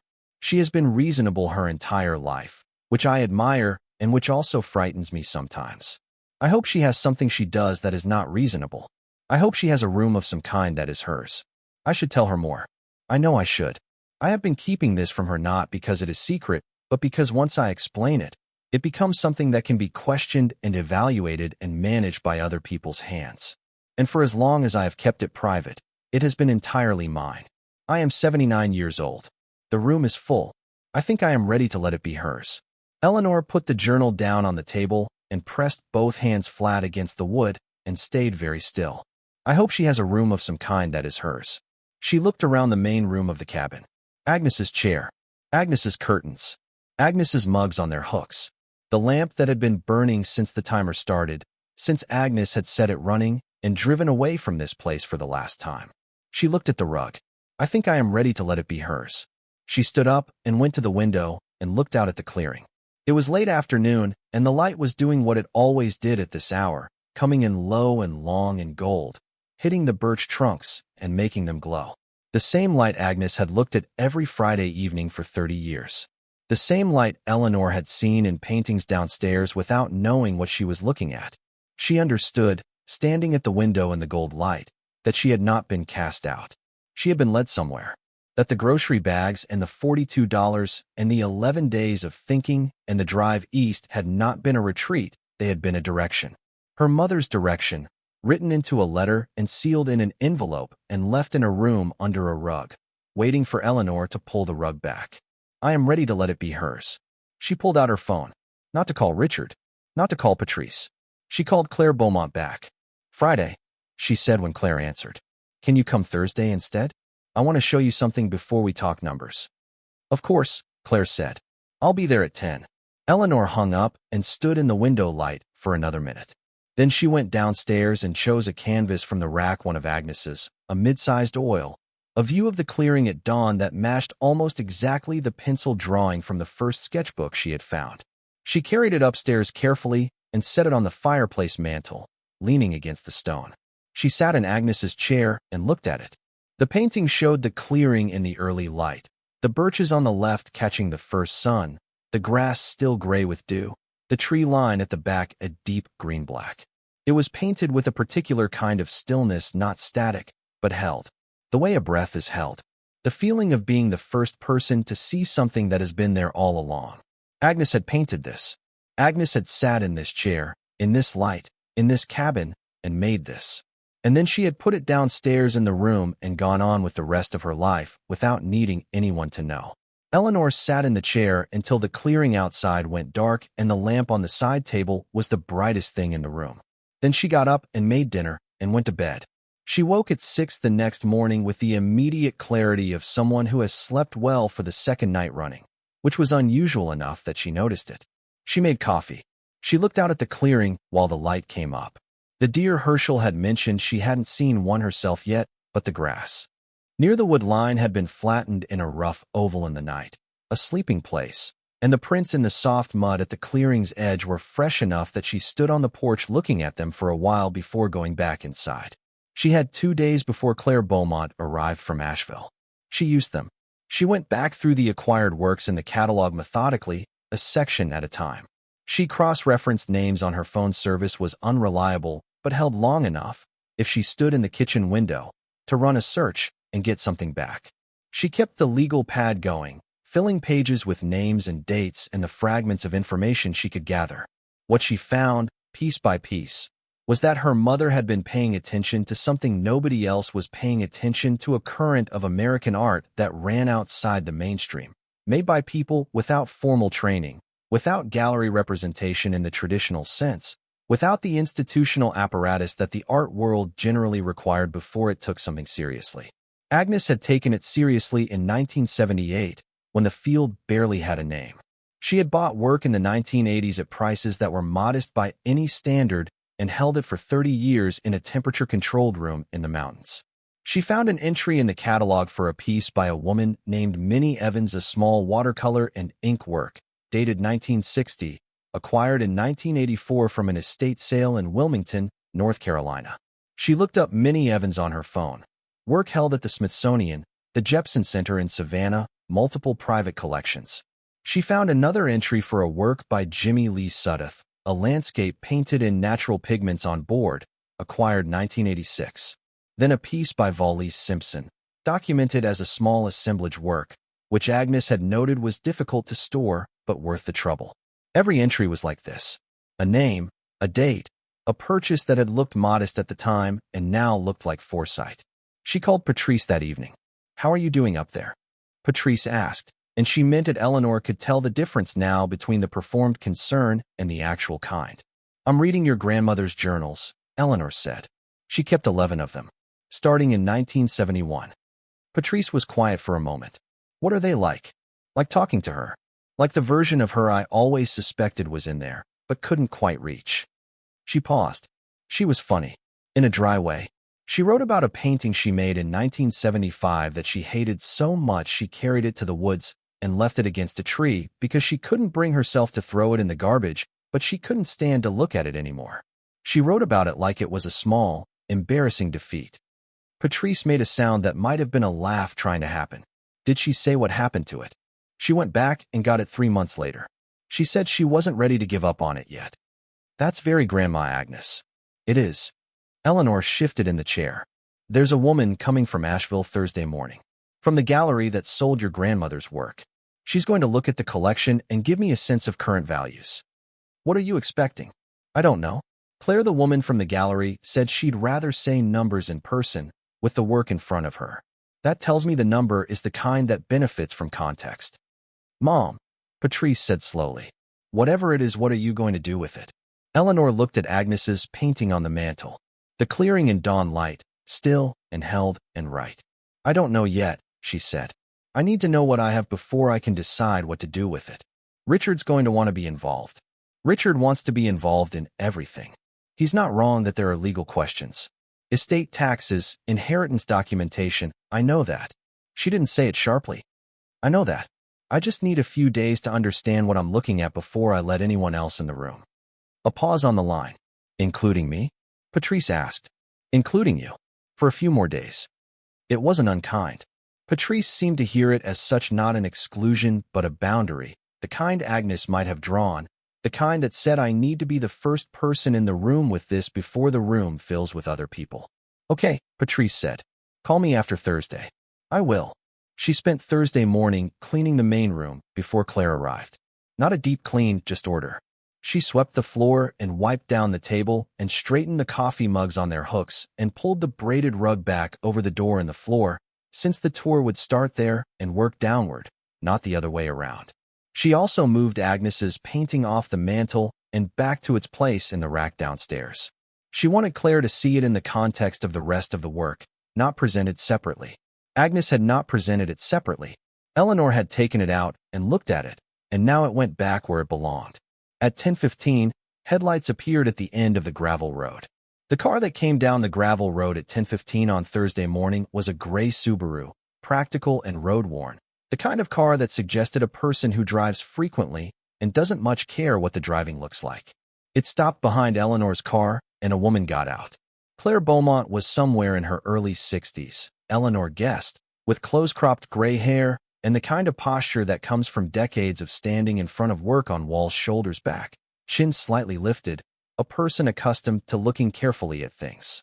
She wore a canvas jacket with 2 pockets on the chest and carried a leather bag over one shoulder. She stood beside her car for a moment, looking at the cabin the way Eleanor had looked at it when she arrived, taking it in before approaching it. Then she looked at the clearing, the birches along the north edge, the grass gone shaggy with years of undisturbed growth, the porch with its silvered boards. She looked at all of it in a slow, complete sweep, and her expression was the expression of a person confirming something they had imagined for a long time. It looks exactly the way she described it, Claire said, walking toward Eleanor on the porch. She told me once that the clearing felt like a held breath. I never knew what she meant until right now. They shook hands. Claire's grip was firm and her eyes were direct, a dark gray, the color of clouds before rain, and they held Eleanor's long enough to convey something that was not quite sympathy and not quite professional courtesy. Something in between. Recognition, maybe, of one woman looking at another who has just learned the measure of her mother. Thank you for coming, Eleanor said. Thank you for calling. Claire looked at the door. I've been wanting to see this place for 15 years. Agnes was my most private client. She never let me visit. She wasn't ready, Eleanor said. She said so in the letter. I know. She told me the same. She said she'd let me come when she was ready, and then she died before she decided she was. A brief pause. I'm glad you called when you did. If you're enjoying this story so far, don't forget to hit the like button and subscribe. Drop a comment telling me where in the world you're watching from. I love hearing from you. Eleanor made coffee, and they sat at the table for 20 minutes before she took Claire downstairs. She wanted to give Claire the context first, the catalog, the insurance document, the letter, the journals. She wanted Claire to know what she was walking into before she walked into it. Claire listened without interrupting. She read the insurance document when Eleanor handed it across the table, and she read it twice, and then she set it down and held her coffee mug with both hands. The appraisal in 2009 was done by 3 independent appraisers, Claire said. I arranged 2 of them. The third was a specialist Agnes, sourced herself from an institution in New York. The 14.2 figure was conservative. All 3 appraisers agreed to stay on the conservative side because Agnes didn't want the collection insured at a value that would draw attention. Draw attention from whom? Anyone. Claire lifted one shoulder. Agnes's primary concern was always the work itself, its safety, its care. She was less concerned with its monetary value than most collectors I've worked with. She wanted the insurance to cover a loss, not to signal the collection's importance. What does conservative mean in this context? It means the appraisers documented what they were confident the works would sell for at that moment, not what they believed the works might be worth at auction under ideal conditions. She set down her mug. There's a difference, a meaningful one. Eleanor looked at the catalog on the table. Can you show me the room now? They went downstairs together. Claire stood at the bottom of the stairs for a long moment without moving. Her eyes went around the room slowly, the way a person reads a room, not looking at any single thing, but taking in the whole, the dimensions, the organization, the quality of the storage, the track lighting, the dehumidifier's hum. She built this herself, Claire said. Not a question. She hired a contractor for the concrete block and the climate system. She built the racks. When? The journals say 1987. The climate control system in 1987. Claire nodded slowly. That's very early for this kind of installation. Most private collectors didn't think about controlled storage until the 90s, even the serious ones. She looked at the thermostat on the wall. 65 degrees, 60% humidity. That's exactly right. She did her research. She moved to the nearest rack and stood in front of it. She did not touch anything. She looked at the edges of the canvases, the strips of color visible along the top, the thickness of the stretcher bars, the quality of the glassine protection. May I? She asked, gesturing to the rack. Yes. Claire drew out a canvas carefully and held it by the stretcher, the same way Eleanor had done. She peeled back the glassine. She looked at the painting for a long time, a large oil, one of Agnes's landscapes, the clearing in full summer, the grass heavy and green. She looked at the lower right corner. A.P. Haworth, she said quietly. I've been selling this work for 30 years, and I still feel something when I see the signature. She was quiet for a moment. She had a distinctive hand. The way she worked the paint, you can see it even in the smaller works, that particular quality of the marks. Very controlled, but not tight. She understood what the paint wanted to do, and she let it do that while keeping it to her purposes. She slid the painting back and moved to the section Eleanor had identified as acquired works. She pulled one out, looked at the stretcher bar label, put it back, pulled another. She pulled the Thornton dial. She held it at arm's length and looked at it for a full minute without speaking. Eleanor stood back and watched. When did she acquire this? Claire said, 1983, from a private seller in Birmingham. At what price, do you know? The catalog says acquired, but doesn't list a price. Her journal from that year said she paid the asking price without negotiating. Claire set the dial down against the rack and pulled out another acquired work from the same section. Then another.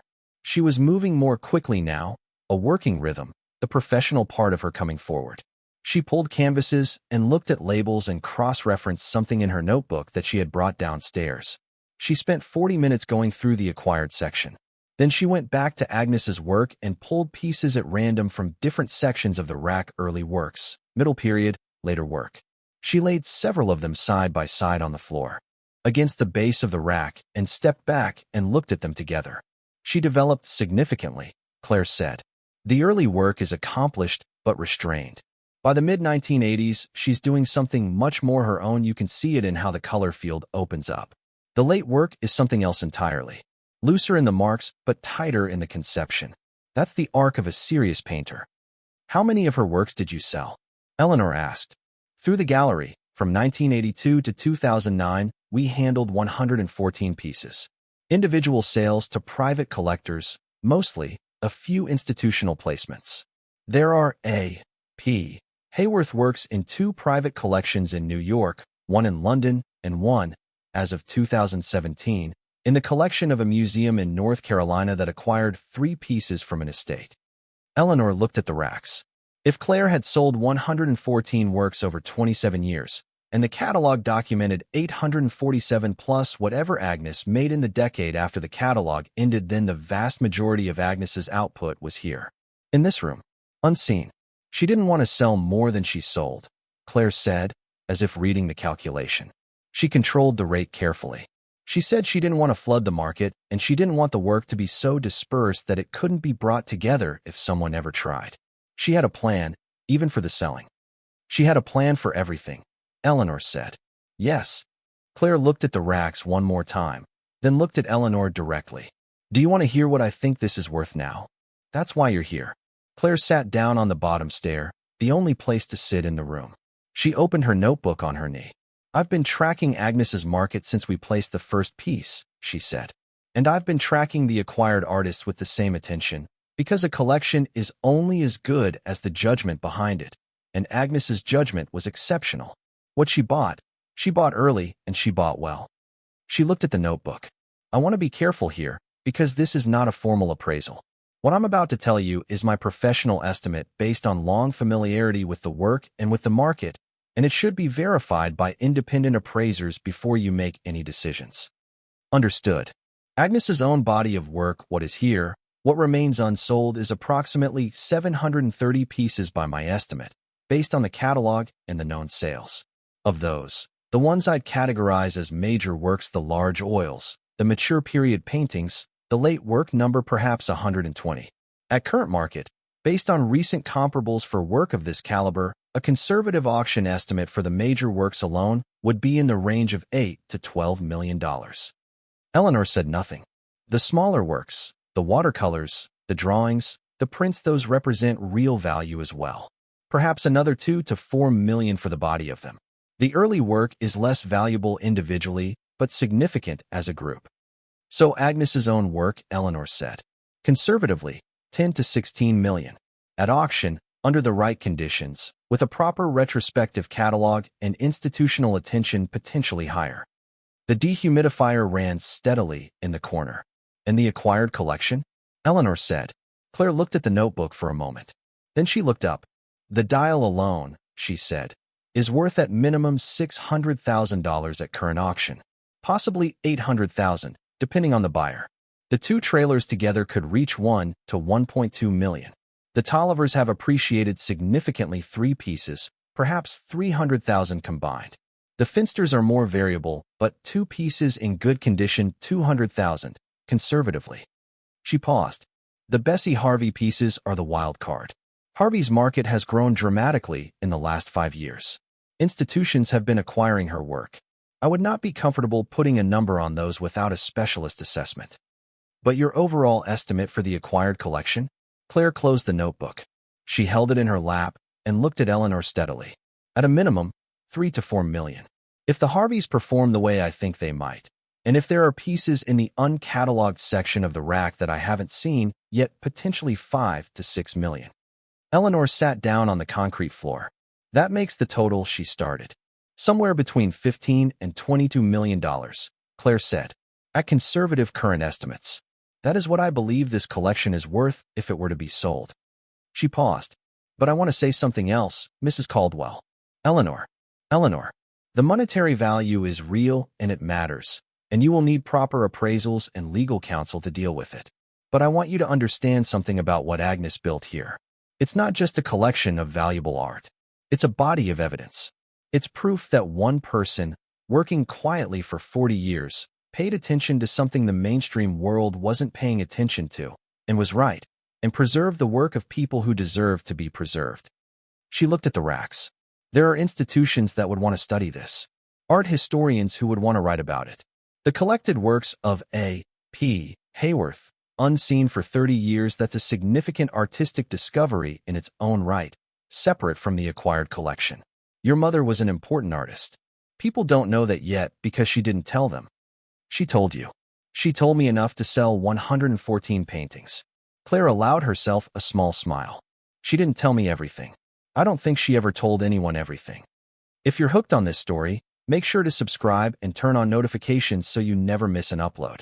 Your support means everything and helps me bring you more emotional stories like this one. They came back upstairs and sat at the table with more coffee and talked for another 2 hours.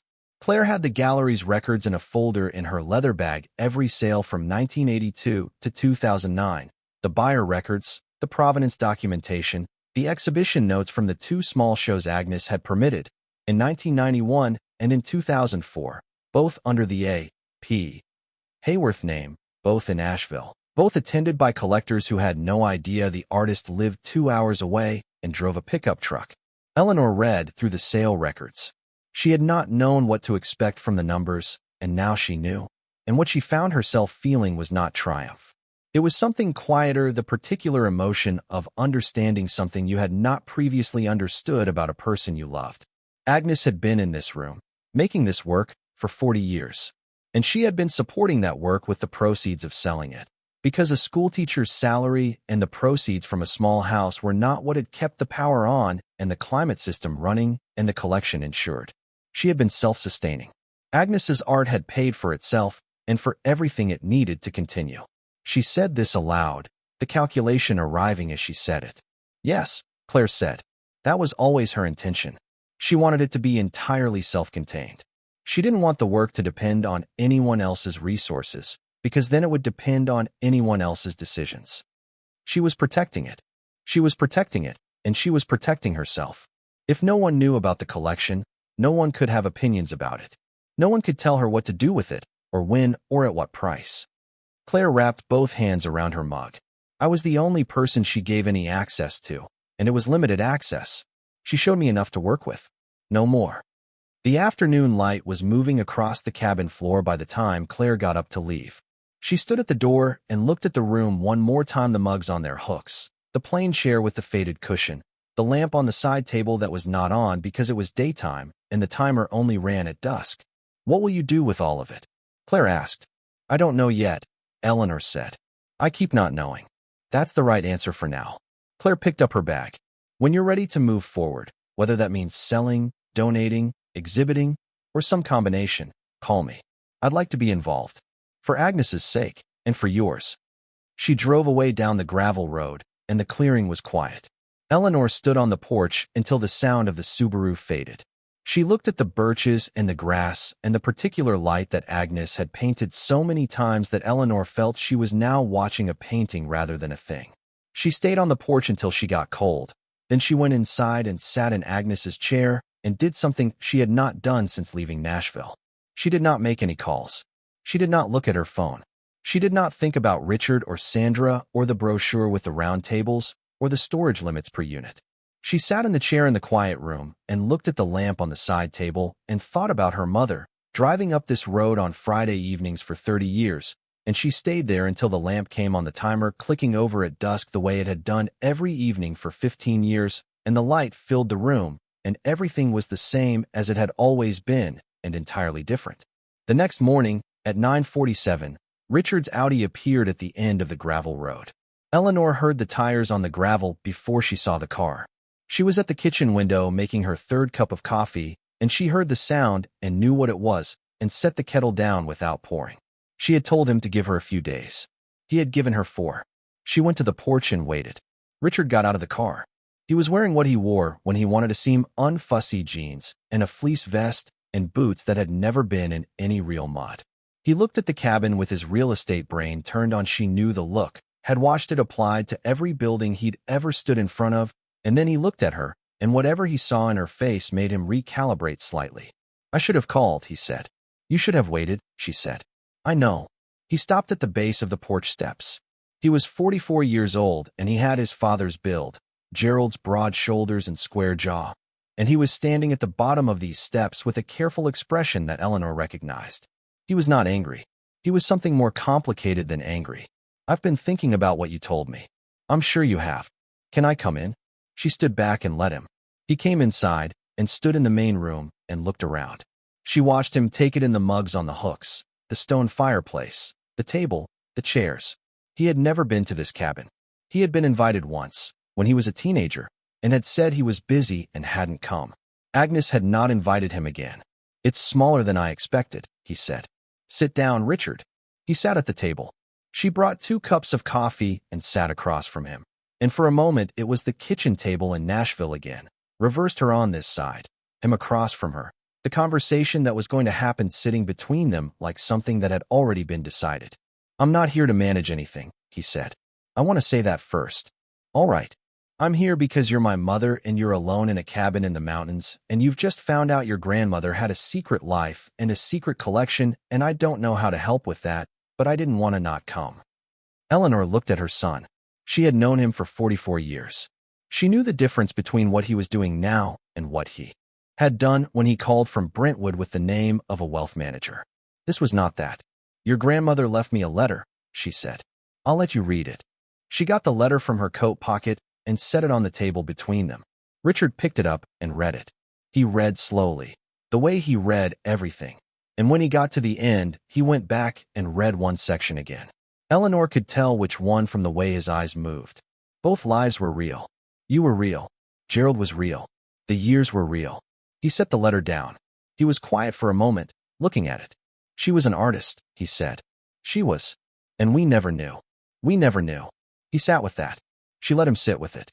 I want to see the room, he said. She took him downstairs. He stood at the bottom of the stairs the same way Claire had stood, taking in the whole space before looking at any individual thing. But his response was different from Claire's. Claire had the professional apparatus to absorb what she was seeing and filter it into assessment. Richard had no such apparatus. He stood in the room with the racks of canvases around him and the dehumidifier humming and the track lighting making everything clear and even, and his face did something Eleanor had not seen it do since he was a small boy being shown something he had no category for. He looked genuinely stunned. How many, he said. Hundreds. The catalog she kept runs through 1998 and documents 847 of her own works. The room has more than that. She kept working until 2008. There are also acquired pieces, works she bought by other artists. Worth how much? It came out as a statement more than a question, and Eleanor understood that the two things he was asking were different. One was about dollars, and the other was about something harder to name. He wanted to understand the scale of what his grandmother had kept. A woman from the Asheville Gallery came yesterday. She's worked with the collection since the beginning. Her estimate, which she said was conservative, was $15 to $22 million for the entire collection. Richard put both hands flat on the rack beside him the way a person steadies themselves on a wall when the ground shifts. For all of it, he said. For all of it. He looked at the racks. He looked at the Thornton dial painting, which Eleanor had left out facing the room after showing it to Claire. That one, he said. Thornton dial. Your grandmother bought it in 1983. It's worth $600,000 at minimum. He stared at it. Then he looked at Eleanor. She drove a pickup truck, he said. A 1968 Ford. Until 1991. She bought her clothes at a thrift store. East Chattanooga. She said the selection was better than people assumed. Richard shook his head slowly. Not in dismissal, in something closer to wonder. Why didn't she tell anyone? Eleanor sat down on the bottom stair where Claire had sat. She wrote about it in her journals. She said she needed this to be entirely hers. That once she explained it, other people would have opinions about it, and it would stop being the thing it was. She paused. I've been angry about it. I spent the first day being angry about it, that she kept this from me for 50 years. And now I think she was right that she needed to protect it, and I think she was wrong that she had to protect it from me. Those can both be true. Richard looked at the dial painting for a long time. Then he sat down on the concrete floor beside the staircase.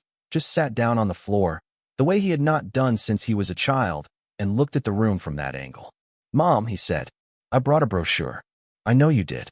I looked at you sitting at your kitchen table, and I thought you needed help. I thought the practical problem was the house and the money, and I had the tools to address that. I didn't think about what I was actually saying to you. Eleanor looked at her son on the floor of her mother's hidden room. What were you actually saying to me? She asked. He looked up at her. His eyes had the quality of a man who has been carrying something and has decided, perhaps not entirely voluntarily, to put it down. I was saying that your life had gotten too small for us to deal with it in the way we dealt with everything else. I was saying that the house and the money and the logistics of your situation were problems I could solve, and so I solved them without asking if they were problems you wanted solved. He paused. I was saying I didn't know how to be present for the actual thing, which was that you were lonely and Gerald was gone and the house was too quiet, and so I addressed the version of the problem I knew how to address. Eleanor was quiet. Sandra and I talked about it, he said. After you left. She said I'd done the same thing to her when her mother died, turned it into a project. She wasn't gentle about it. Sandra has her moments. She does. He almost smiled. I'm sorry, Mom. For the brochure. For the financial advisor. For showing up here not because you asked me to, but because the number was big enough that I felt the situation needed managing. Eleanor looked at her son. She had spent 44 years watching him move through the world with the efficiency of a person who was comfortable taking charge, who liked having the tools for the problem at hand, who got visibly unsettled when the problem didn't respond to the tools. She had watched it cost him things, the people who felt managed rather than seen, the conversations that got compressed into logistics, and she had said nothing because she was reasonable. She was done being reasonable about everything. You've always done that, she said. Since you were young. You solved problems. It was useful when the problem was the dishwasher or the car registration. It was less useful when the problem was that your father was sick and I needed someone to sit with me, and you made a spreadsheet of his medications. Richard closed his eyes briefly. I remember that, he said. I know you do. I didn't know what else to do. I know that too. She looked at the racks. I'm not asking you to be different than you are, Richard. I'm asking you to ask me first. Before you manage. Ask me if I need managing or if I need something else. He opened his eyes and looked at her. What do you need now, he asked. And she could hear in the question that he was trying, that it was not easy for him, and he was doing it anyway. She looked around the room. The racks. The flat drawers. The archival boxes with Agnes's handwriting. The dial painting on the floor, facing out, the figures in it charged and permanent. I need a lawyer, she said. An estate lawyer and a tax attorney. Not a wealth manager. I need someone who handles art estates specifically. Claire Beaumont will have a recommendation. Okay. I need an independent appraiser. 3 of them, the same way Agnes did it in 2009. Claire will have names. Okay. I need Patrice here. I want to show her the room before anyone else comes. Of course. And I need you to understand something. She looked at her son directly. This is mine. Agnes left it to me. Not to the family. Not to be managed. Not to be liquidated unless I choose to liquefy it.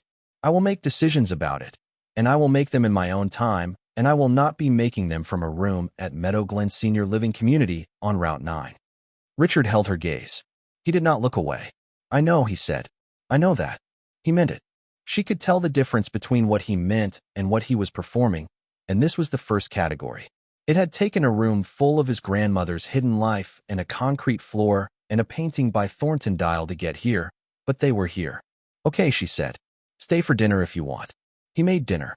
She would not have predicted that she had expected him to make calls and research attorneys on his phone, but he found the camp stove and the canned goods, and he made soup and toast, and they ate at Agnes's table in Agnes's lamplight, and talked about Gerald for the first time in years. Not about the illness, not about the spreadsheet. About Gerald himself, the way he could fix anything mechanical and was completely helpless with anything electrical. The way he sang in the car thinking no one could hear him. The particular joke he'd told at every Thanksgiving for 30 years that wasn't funny, and that all of them, every single one of them, had laughed at every time. Richard left the next morning. Before he got in the car, he turned back on the porch. Sophie wants to come see the cabin, he said. My daughter. She asked about it when I mentioned where I was going. Tell her she's welcome anytime. She'll want to walk the whole property. Good. The whole property needs walking. He nodded. Then he did the thing he almost never did. He hugged her properly, fully, the way a person hugs when they mean it, and she let him. Patrice arrived on Saturday morning. She came the way Patrice always came, with food. A bag of groceries from a market in Chattanooga where she'd stopped on the drive. Things that were useful and also things that were specific. Eleanor's preferred tea. A block of the sharp cheddar she had always liked. A tin of butter cookies that had been her mother's favorites, which meant they had been Agnes's favorites as well. She stood in the kitchen unpacking the bag with the efficiency of someone who has always been the one who brings the food, and Eleanor watched her and felt something loosen in her chest. Patrice was 41 years old and had her mother's eyes and her grandmother's hands. Eleanor had never noticed that before, the particular shape of the fingers, long and squared at the tip. Agnes's hands. She watched her daughter unpack the groceries and thought about the sketchbooks, about Agnes pressing charcoal to paper in this same kitchen, and about the fact that the hands that had made those works were now in some form in the hands unpacking cheese and butter cookies at the kitchen counter. Sit down, Eleanor said. I'll make tea. Then I'll show you. They drank tea at the table. Eleanor told her all of it, not a summary, but the full account, the same way she had lived through it over the past week. The lamp, the door under the rug, the catalog, the letter, the journals, Claire Beaumont, the numbers. Patrice listened the way she had always listened, which was completely, without interrupting, her hands still on the table. When Eleanor finished, Patrice said, "She left you a letter." "Yes. She wrote it in October 2008, 5 months before she died." "Yes. And she talked about you in the last journal entry. She hoped you had a room of your own." "That's right." Patrice looked at the table surface. "She knew you didn't. She suspected. She suspected because she raised you and she knew how you were.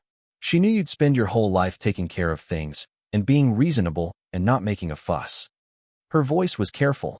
"She knew you because she was the same way. And she fixed it the only way she could fix something after she was gone." Eleanor looked at her daughter. "She fixed it by leaving me a room," Eleanor said. "She left you more than a room." "Yes, but that was the part that mattered to her." "You read the letter?" Patrice was quiet for a moment. "I should have asked you to Portland," she said. "Years ago. Every year. I should have asked." "You should have," Eleanor agreed. "And I should have called when I needed to. I stopped calling because I was tired of being the one who called. And then I was angry that nobody called, and neither of those things was entirely fair to you. I didn't make it fair to you to be tired of calling. No, but that's the thing about families. The unfairness gets distributed in ways nobody keeps good track of." She stood. "Come see the room." She took Patrice downstairs. Her daughter stood at the bottom of the stairs, and her reaction was unlike Richard's and unlike Claire's and unlike Eleanor's own. Because Patrice was a graphic designer who had spent 20 years thinking about images and composition and the relationship between visual form and meaning, and she looked at the room with that particular attention. She walked to the nearest rack and looked at the edges of the canvases. She pulled one of Agnes's, a large oil, and held it, and looked at it for a long time. She looked at the brushwork up close, and then stepped back to the distance you need for a large work. "She was good," Patrice said quietly. "Not good like a talented amateur. Good." Claire said the same. She called her an important artist. "She is." Patrice put the painting back and moved to the acquired section. She pulled the dial. She looked at it the way she looked at things, not with the appraiser's eye for value, but with the designer's eye for intention, for the choices embedded in the surface. This person knew what they were doing. "Thornton dial. Your great-grandmother bought it in 1983. Patrice set it down. She turned slowly and looked at the whole room. "What are you going to do with all of this?" she asked. It was the same question Claire had asked. Eleanor gave a different answer this time. "I'm going to live here," she said. Patrice looked at her. "In the cabin?" "Yes. I'm going to winterize it, properly hire someone to do the insulation and the heating. The bones are good. The foundation is sound. I have resources now." She looked at the racks. "And I'm going to work with Claire to decide what happens to the collection. Not quickly, but eventually. All of it. Some of it will go to institutions." Claire mentioned museums that would want the acquired works, pieces by artists who deserve to be seen, who Agnes bought early and held. That should happen. The work should be seen. She paused. "Some of Agnes's own work I want to keep. The ones she marked for E." Patrice's eyes changed slightly. "She marked some of them for you?" "I found 4 so far. A landscape, 2 figure studies, and a small watercolor of the clearing in snow." She marked them in the corner beneath her initials. She thought about the watercolor. The clearing in winter, the snow on the grass, the birches gone bare and white. "I'm going to hang them in here. In the cabin. This is where they belong." They stood in the room for a while longer. Eleanor showed Patrice the journals, and Patrice held the first one carefully and read the opening entry and handed it back without reading further. She understood, without being told, that those were Eleanor's to read first. There would be time for sharing them later. They went back upstairs and made dinner together and ate it at the table and talked until almost midnight, which Eleanor could not remember doing with Patrice since Patrice was in high school, and they would sit at the kitchen table after everyone else was in bed and talk about books, about her students, about the strange luck of being alive at this particular moment in history. They had lost that somewhere in the middle years and found it again in a cabin in Polk County with the lamp burning and Agnes's mugs on their hooks. Patrice left Sunday afternoon. She stood at her car and looked back at the cabin one more time. "I'll come back in a few weeks," she said. When you've had more time. Bring your overnight bag. I will. A pause. Mom. Yes. She knew exactly what she was doing. Leaving it to you. Eleanor looked at the cabin. The silvered porch boards. The chimney. The curtain in the window, cream-colored now, but still holding its place after 15 years. She knew. Eleanor said. She always did. The formal appraisal took 6 weeks. Claire arranged 3 independent appraisers, 2 specialists in American folk and outsider art, 1 generalist from a major auction house in New York who specialized in estates of this scale. They came separately, spent 2 days each in the room, photographed everything, cross-referenced the catalog with the physical works, and issued independent assessments that Claire then coordinated into a single report. In between the appraiser's visits, Eleanor did something she had not done in 30 years. She made things. She found a sketchbook in the back of the shelf, one of Agnes's blanks, never opened, the cream pages still untouched, and she borrowed a pencil from the cup on the kitchen counter, and she sat at the table and drew what she saw from the window. The clearing, the birches, the shape of the wood line at the far edge of the property where the oaks grew thick and dark even in November. She had not drawn since high school, since a drafting class she had taken with no particular seriousness and dropped before the semester ended. She was not good at it. The proportions were off and the lines were uncertain, and she erased more than she left. But she kept going. She drew the clearing in the morning and the lamp on the side table and the 7 mugs on their hooks, which she could not get right. The perspective kept slipping, and she drew them again and again until they were less wrong. Agnes had kept 47 sketchbooks. The first ones were stiff and careful. By the middle volumes they were fluid. By the later ones they were the drawings of someone who had spent so long looking at things carefully that the looking had become unconscious and the marks were just the trace of it. Eleanor was on page 6 of the first sketchbook on the morning the first appraiser arrived. She put the sketchbook away when she heard the car on the gravel. She told herself she would take it out again after, when she had time, and she did take it out again that evening. She kept it on the table beside the catalog, and when she was not doing anything else, she was adding pages to it, slowly and badly and persistently, in the way of someone who has started something and intends to continue. She was in the cabin for all of the appraisal visits. She made coffee for each appraiser when they arrived and let them work without hovering, checking in at intervals, answering questions when they had them. The New York appraiser, a woman named Dr. Petra Voss who had assessed 4 significant private collections in the past decade, spent an extra hour in the room on her second day and came upstairs with an expression Eleanor had learned to read, the expression of a professional who has found something larger than they expected. The consensus figure from the 3 appraisers, compiled in a report dated 6 weeks after Eleanor had pulled back the braided rug in the center of the main room floor, was $24,800,000. $24.8 million at current conservative market value for the collection that Agnes Pauline Haworth Caldwell had built over 40 years in a hidden room under a cabin in Polk County, Tennessee, and had left to her daughter without a word. Eleanor read the report at Agnes's table in Agnes's lamplight with her second cup of coffee going cold beside her. She read it twice. She sat for a while with the number in the room. Then she opened Agnes's last journal to the November 2008 entry and read it one more time. The line about the light that morning. The line about painting for 3 hours. The last line, I think I am ready to let it be hers. She closed the journal. She went to the window and looked out at the clearing. It was December now, and the birches were bare, the grass flattened and pale, the sky the particular gray of winter in the mountains that has its own kind of beauty, muted, clean, everything stripped down to its structure. You could see further into the woods in winter. You could see the actual shape of the trees. She had called Richard with the appraisal figure. He had been quiet for a long time, and then he had said that he would arrange for an estate attorney, a good one, as she had asked, and he had not suggested how the money should be managed or what she should do with it. He had simply said, whatever you decide, I'll help you do it right. She had called Patrice, who had cried, which Eleanor had not expected. Not about the money. Patrice had said that after a minute, but about Agnes. About the fact that their grandmother had made this, had spent 40 years making it, and they had not known. We didn't know her, Patrice said. We thought we knew her.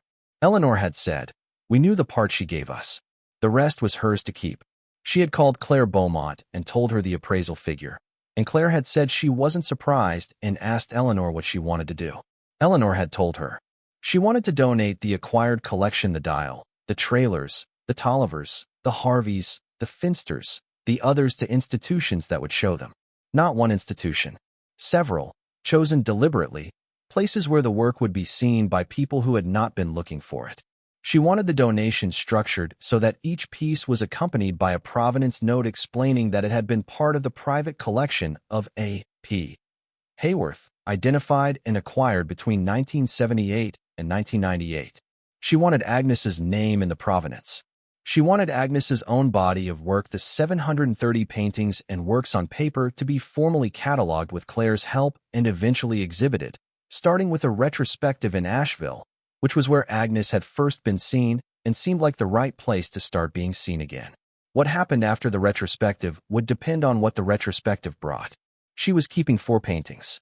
The 4 Agnes had marked for E. She had spent an afternoon looking at each of them together, leaning them against the rack in the hidden room and standing back far enough to see them as a group. A landscape, 2 figure studies, and the winter watercolor. They were not Agnes's most dramatic works. They were not the large oils that Dr. Voss had photographed most carefully, the ones she said would lead a catalogue.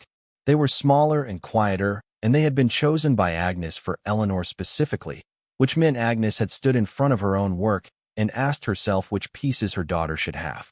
Which ones were for E. Eleanor had looked at each one for a long time, trying to understand the choice. The landscape was the clearing in full summer, abundant and green.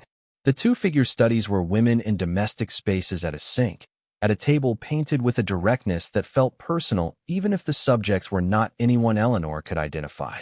The watercolor was the clearing in snow, summer and winter, women working, a place that held both. Agnes had known what she was giving. She had known, even if she couldn't explain it, that these particular works were the ones that said the things she wanted to say to Eleanor and not to anyone else. She had chosen with the full attention. She gave everything, which was complete, which was exact. Eleanor was keeping them. She was keeping them, and she was keeping the cabin, and she was keeping the sketchbook with her bad drawings of the birches, and she was staying. She had called a contractor in Ducktown about winterizing proper insulation in the walls, a wood stove for heat that she would learn to manage, the cracked porch boards replaced. Herschel Tate had given her the name. The contractor had come out and walked the structure the way a contractor walks a structure when they're calculating what it needs, and at the end of the walk he had said it was good solid construction and that with the right work it would hold another 50 years. Eleanor had hired him on the spot. She had also asked him, while he was there, whether the porch could be extended. Not enlarged dramatically, just widened by 4 feet, enough for a proper table and 2 chairs and room to work outdoors when the weather allowed. He had said yes, he could do that. It was a simple addition to a sound existing structure. She wanted to be able to sit outside with a sketchbook in the morning when spring came. She had never in her life thought of that as something she needed. She thought of it now. Herschel Tate had come by twice since she'd started staying full-time. Once with supplies she'd ordered, and once just to check that the well pressure was holding through the colder nights. Both times she had invited him in for coffee, and both times he had come in and sat at the table for 20 minutes. He told her things about Agnes she hadn't known, the way Agnes had always paid cash, the way she'd once helped him repair a fence post at the hardware store when she noticed it leaning, and had done it with the efficient competence of someone who understood exactly what a fence post needed. The way she'd always driven away from the hardware store without looking back, already thinking about something else. She was already thinking about something else. Eleanor knew the feeling. She had called Meadow Glen Senior Living Community on Route 9 and told them she would not need their services. The woman on the phone had said, of course, no problem, and Eleanor had thanked her and hung up and did not think about it again. On a morning in late December, she hung the first of Agnes's for E paintings on the cabin wall. She had bought a picture hook and a small level from Tate Hardware. Herschel had rung her up and asked no questions, just handed her the bag and said the hook was rated for 60 pounds and the watercolor she'd described wouldn't weigh more than 5. She hung the watercolor, the clearing in snow, the birches bare, the sky, that particular winter gray above the fireplace, where it could be seen from the chair and from the table and from the kitchen, where it could be seen all the time. She stood back and looked at it for a long time. It occurred to her that this was the first time any of Agnes's work had hung in a space where it could be seen by someone living in that space. Agnes had kept it all downstairs, in the room, in the dark between the gallery visits and the appraiser visits, in the controlled silence of archival storage. She had made it and held it close and let almost none of it out into the world she actually inhabited. Eleanor had hung it above the fireplace, and now it was in the world. Agnes's clearing, Agnes's birches, Agnes's winter light. In a room where someone was actually living, where coffee was made and soup was heated, and the lamp came on at dusk, and the dehumidifier ran below the floor, keeping everything safe. It looked right. She could not explain why it looked more right than she'd expected, but it did. She went back for the second painting the summer landscape, and hung it on the kitchen wall, where she could see it while she stood at the sink. Then the two figure studies, one on either side of the bedroom door, women in domestic spaces, women doing the ordinary work of a life, making it mean something by the attention Agnes had paid to it. For paintings in 4 rooms of a 400-square-foot cabin, not overcrowded exact. Agnes had known how many to mark for E, and she had marked exactly enough. She stood in the center of the main room and turned slowly, seeing each one in turn. Then she sat in Agnes's chair and looked at the watercolor above the fireplace and the lamp burning beside her and thought, this is the room. This is the room Agnes wanted her to have. The clearing in winter, painted by Agnes from this room, from this chair, from the window where Eleanor now stood every morning with her coffee looking out at the same view. Agnes had painted what she saw and put it downstairs, and eventually it had come back up, and now it was on the wall where it belonged. Kevin had called that morning. His daughter Sophie wanted to visit in January, wanted to walk the full 11 acres, wanted to hear about Agnes. Eleanor had said yes, anytime, bring warm boots. The trails are rough in winter. Kevin had laughed at something, a real laugh, not a managed one, and said he'd bring her the first weekend the roads were clear. Richard had said he was proud of her. He had not said it the way he said things that were performances. He had said it the way Gerald used to say things that were simply true, quietly, without expecting anything back from them. Patrice had said she was coming back in March, when the cabin was properly winterized and the porch extension was done, and she was bringing her sketch pad because she wanted to try drawing the birches, and she was prepared to be bad at it. Eleanor had said, you'll be bad at it for a while, and then you won't be. That's the whole thing. She sat in Agnes's chair and looked at the painting for a while. She thought about the flour canister with the $42, the paper grocery bags, the 11 days of thinking, and the early morning drive east into the dawn, the gravel road and the birches and the light on the curtain and the lamp behind it. She thought about pulling back the braided rug and finding the door and going down into the room where her mother had kept 40 years of her life. She thought about Agnes, driving up here on Friday evenings, turning onto the gravel road with the windows down and the last of the week's work behind her, the cabin appearing at the end of the clearing, the particular relief of arriving at a place that asked nothing of you except that you do your work. I hope she has a room of some kind that is hers. Eleanor looked at the painting on the wall, the clearing in snow, the birches bare and white and holding their structure even in winter, especially in winter, and understood that she had not come here in defeat. She had come here the way her mother had come here, driven by something she didn't entirely know how to name, towards something she had not yet seen, following a road that was narrower than she remembered and rougher, and closed in on both sides but passable, entirely passable, if you slowed down and kept going. She had a room. She had a clearing and 11 acres and a hidden room full of her mother's life. She had 4 paintings on or near the walls of a cabin she was winterizing herself, and a contractor in Ducktown who said the bones were good. She had been 70 years old and reasonable and alone, and she had packed into grocery bags and driven east with $42 and followed a road her mother had followed, and at the end of it the lights were already on. She had a room of her own. Outside, the clearing held its winter quiet. The birches stood as they had always stood, white trunks catching whatever light the sky offered, roots running deep in the soil that Agnes had pressed her hand into 50 years ago and said, you have to feel this. The dehumidifier hummed steadily below the floor, keeping the temperature exact, holding everything safe. The lamp on the side table came on at dusk, as it always did, as it had always done. Eleanor Caldwell sat in her mother's chair and watched the light fill the room and did not look at her phone and did not count anything and was not reasonable about a single thing. She was, for the first time and longer than she could account for, entirely home. Thank you so much for watching until the end. If you love this story, check out the other videos on your screen now. I think you'll really enjoy them. And don't forget to subscribe if you haven't already. See you in the next story.